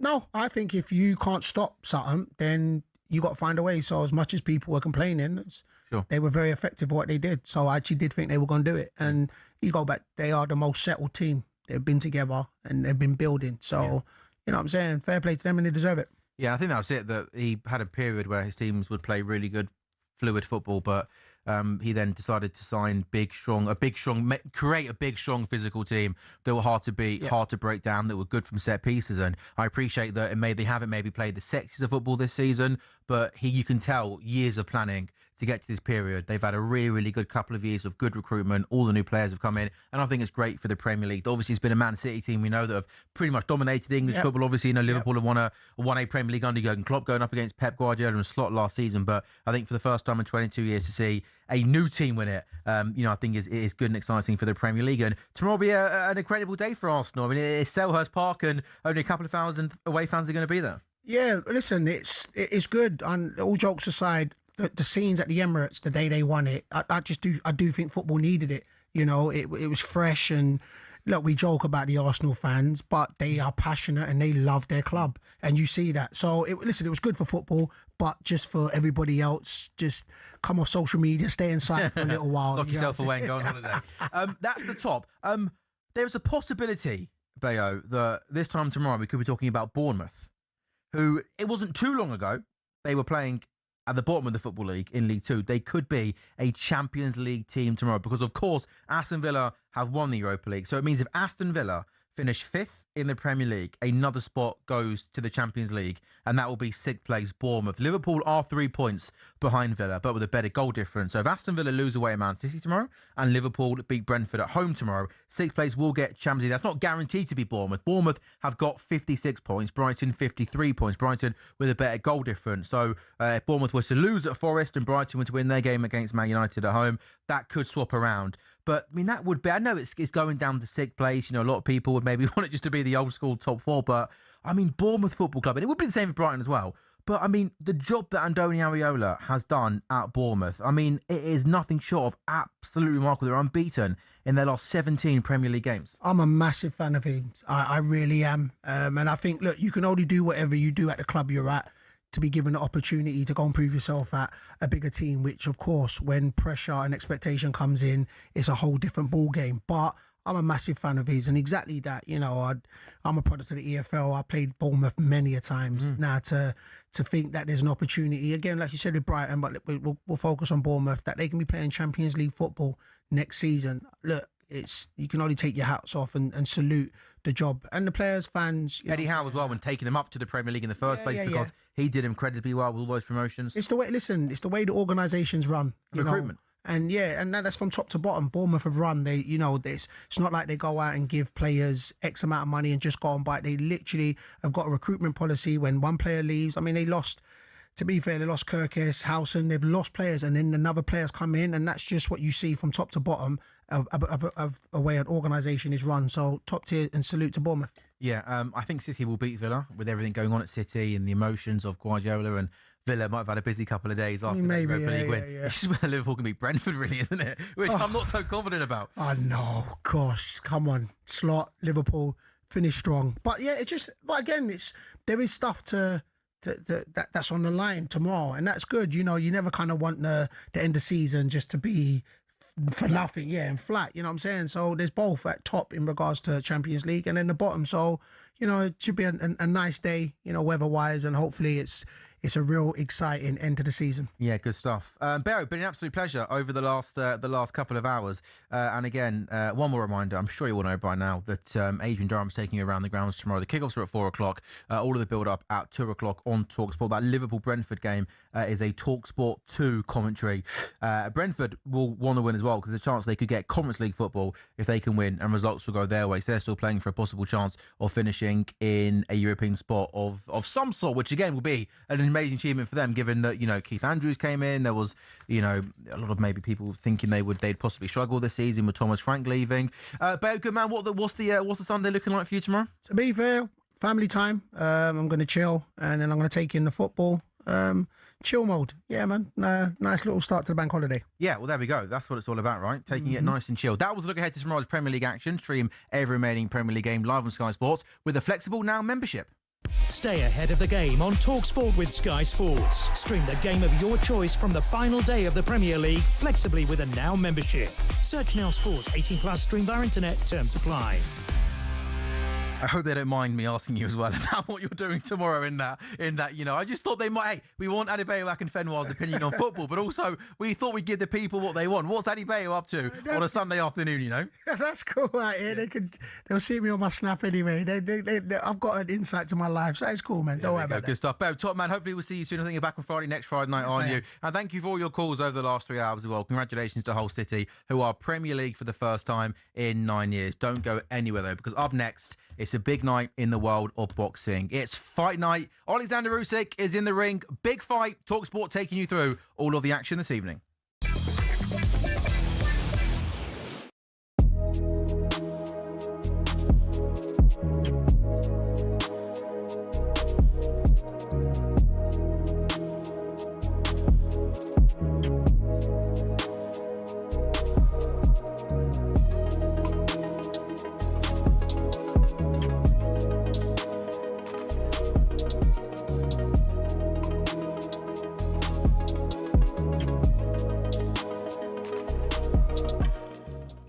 Things though with Villa, right?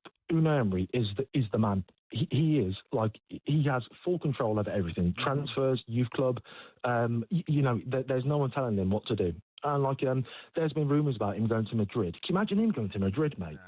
If he's going to bench Mbappe to play someone else, mate, he'd get ousted straight away, wouldn't he? Yeah, no. Do you know what I mean? It's the perfect fit. It's the perfect club. It's the perfect. No, but you're still Aston Villa, though. What do you mean, Cundy? Well, you mentioned Real Madrid, right? Yeah. Who's the bigger team? What do you mean? Cundy, come on, mate. No, hold on a second. Hold on. Are you sorry? Have you taken stupid pills? I don't know what. Sorry. Sorry. Were you trying to say Aston Villa bigger than Real Madrid? No, of course not, mate. Of course not. What are you trying to say, Joe? I don't know what you're saying. Explain yourself. No, hold on. He's saying he wouldn't go to Real Madrid. Yeah, because he's not in control. Sorry, unless I've got you wrong, Dave. Yeah, because he's not in control. It's Real Madrid. What's wrong with you lot? Are you joking me? Are you joking? Listen to me, right? Hang on, David. Listen to me. Are you saying to me he'd turn down Real Madrid? As a manager? Right, so no, man. What do you think I'm talking about? Cundy, listen to me, right? He could go to Madrid, right? And Dave, think about what you're going to say before you say it, okay? Cundy, mate, you're trying to think about it, okay? You are. He's annoying me. Take it away. Dave, he's annoying me. Yeah, mate, your canister is way bigger than your brain, mate. I swear down. Say it then, Dave. Say it. So here's the situation. I'm going to throw it to you. Do you want the job? Unai, do you want the job? It's career suicide, Cundy. It's career suicide. If you went to Real Madrid, right, you have 6 months, he'd oust Mbappe, he'd get ousted by the fans, and then he'd be done. Right? At Villa, I'll tell you what, he could play bloody Tyrone Mings at striker, and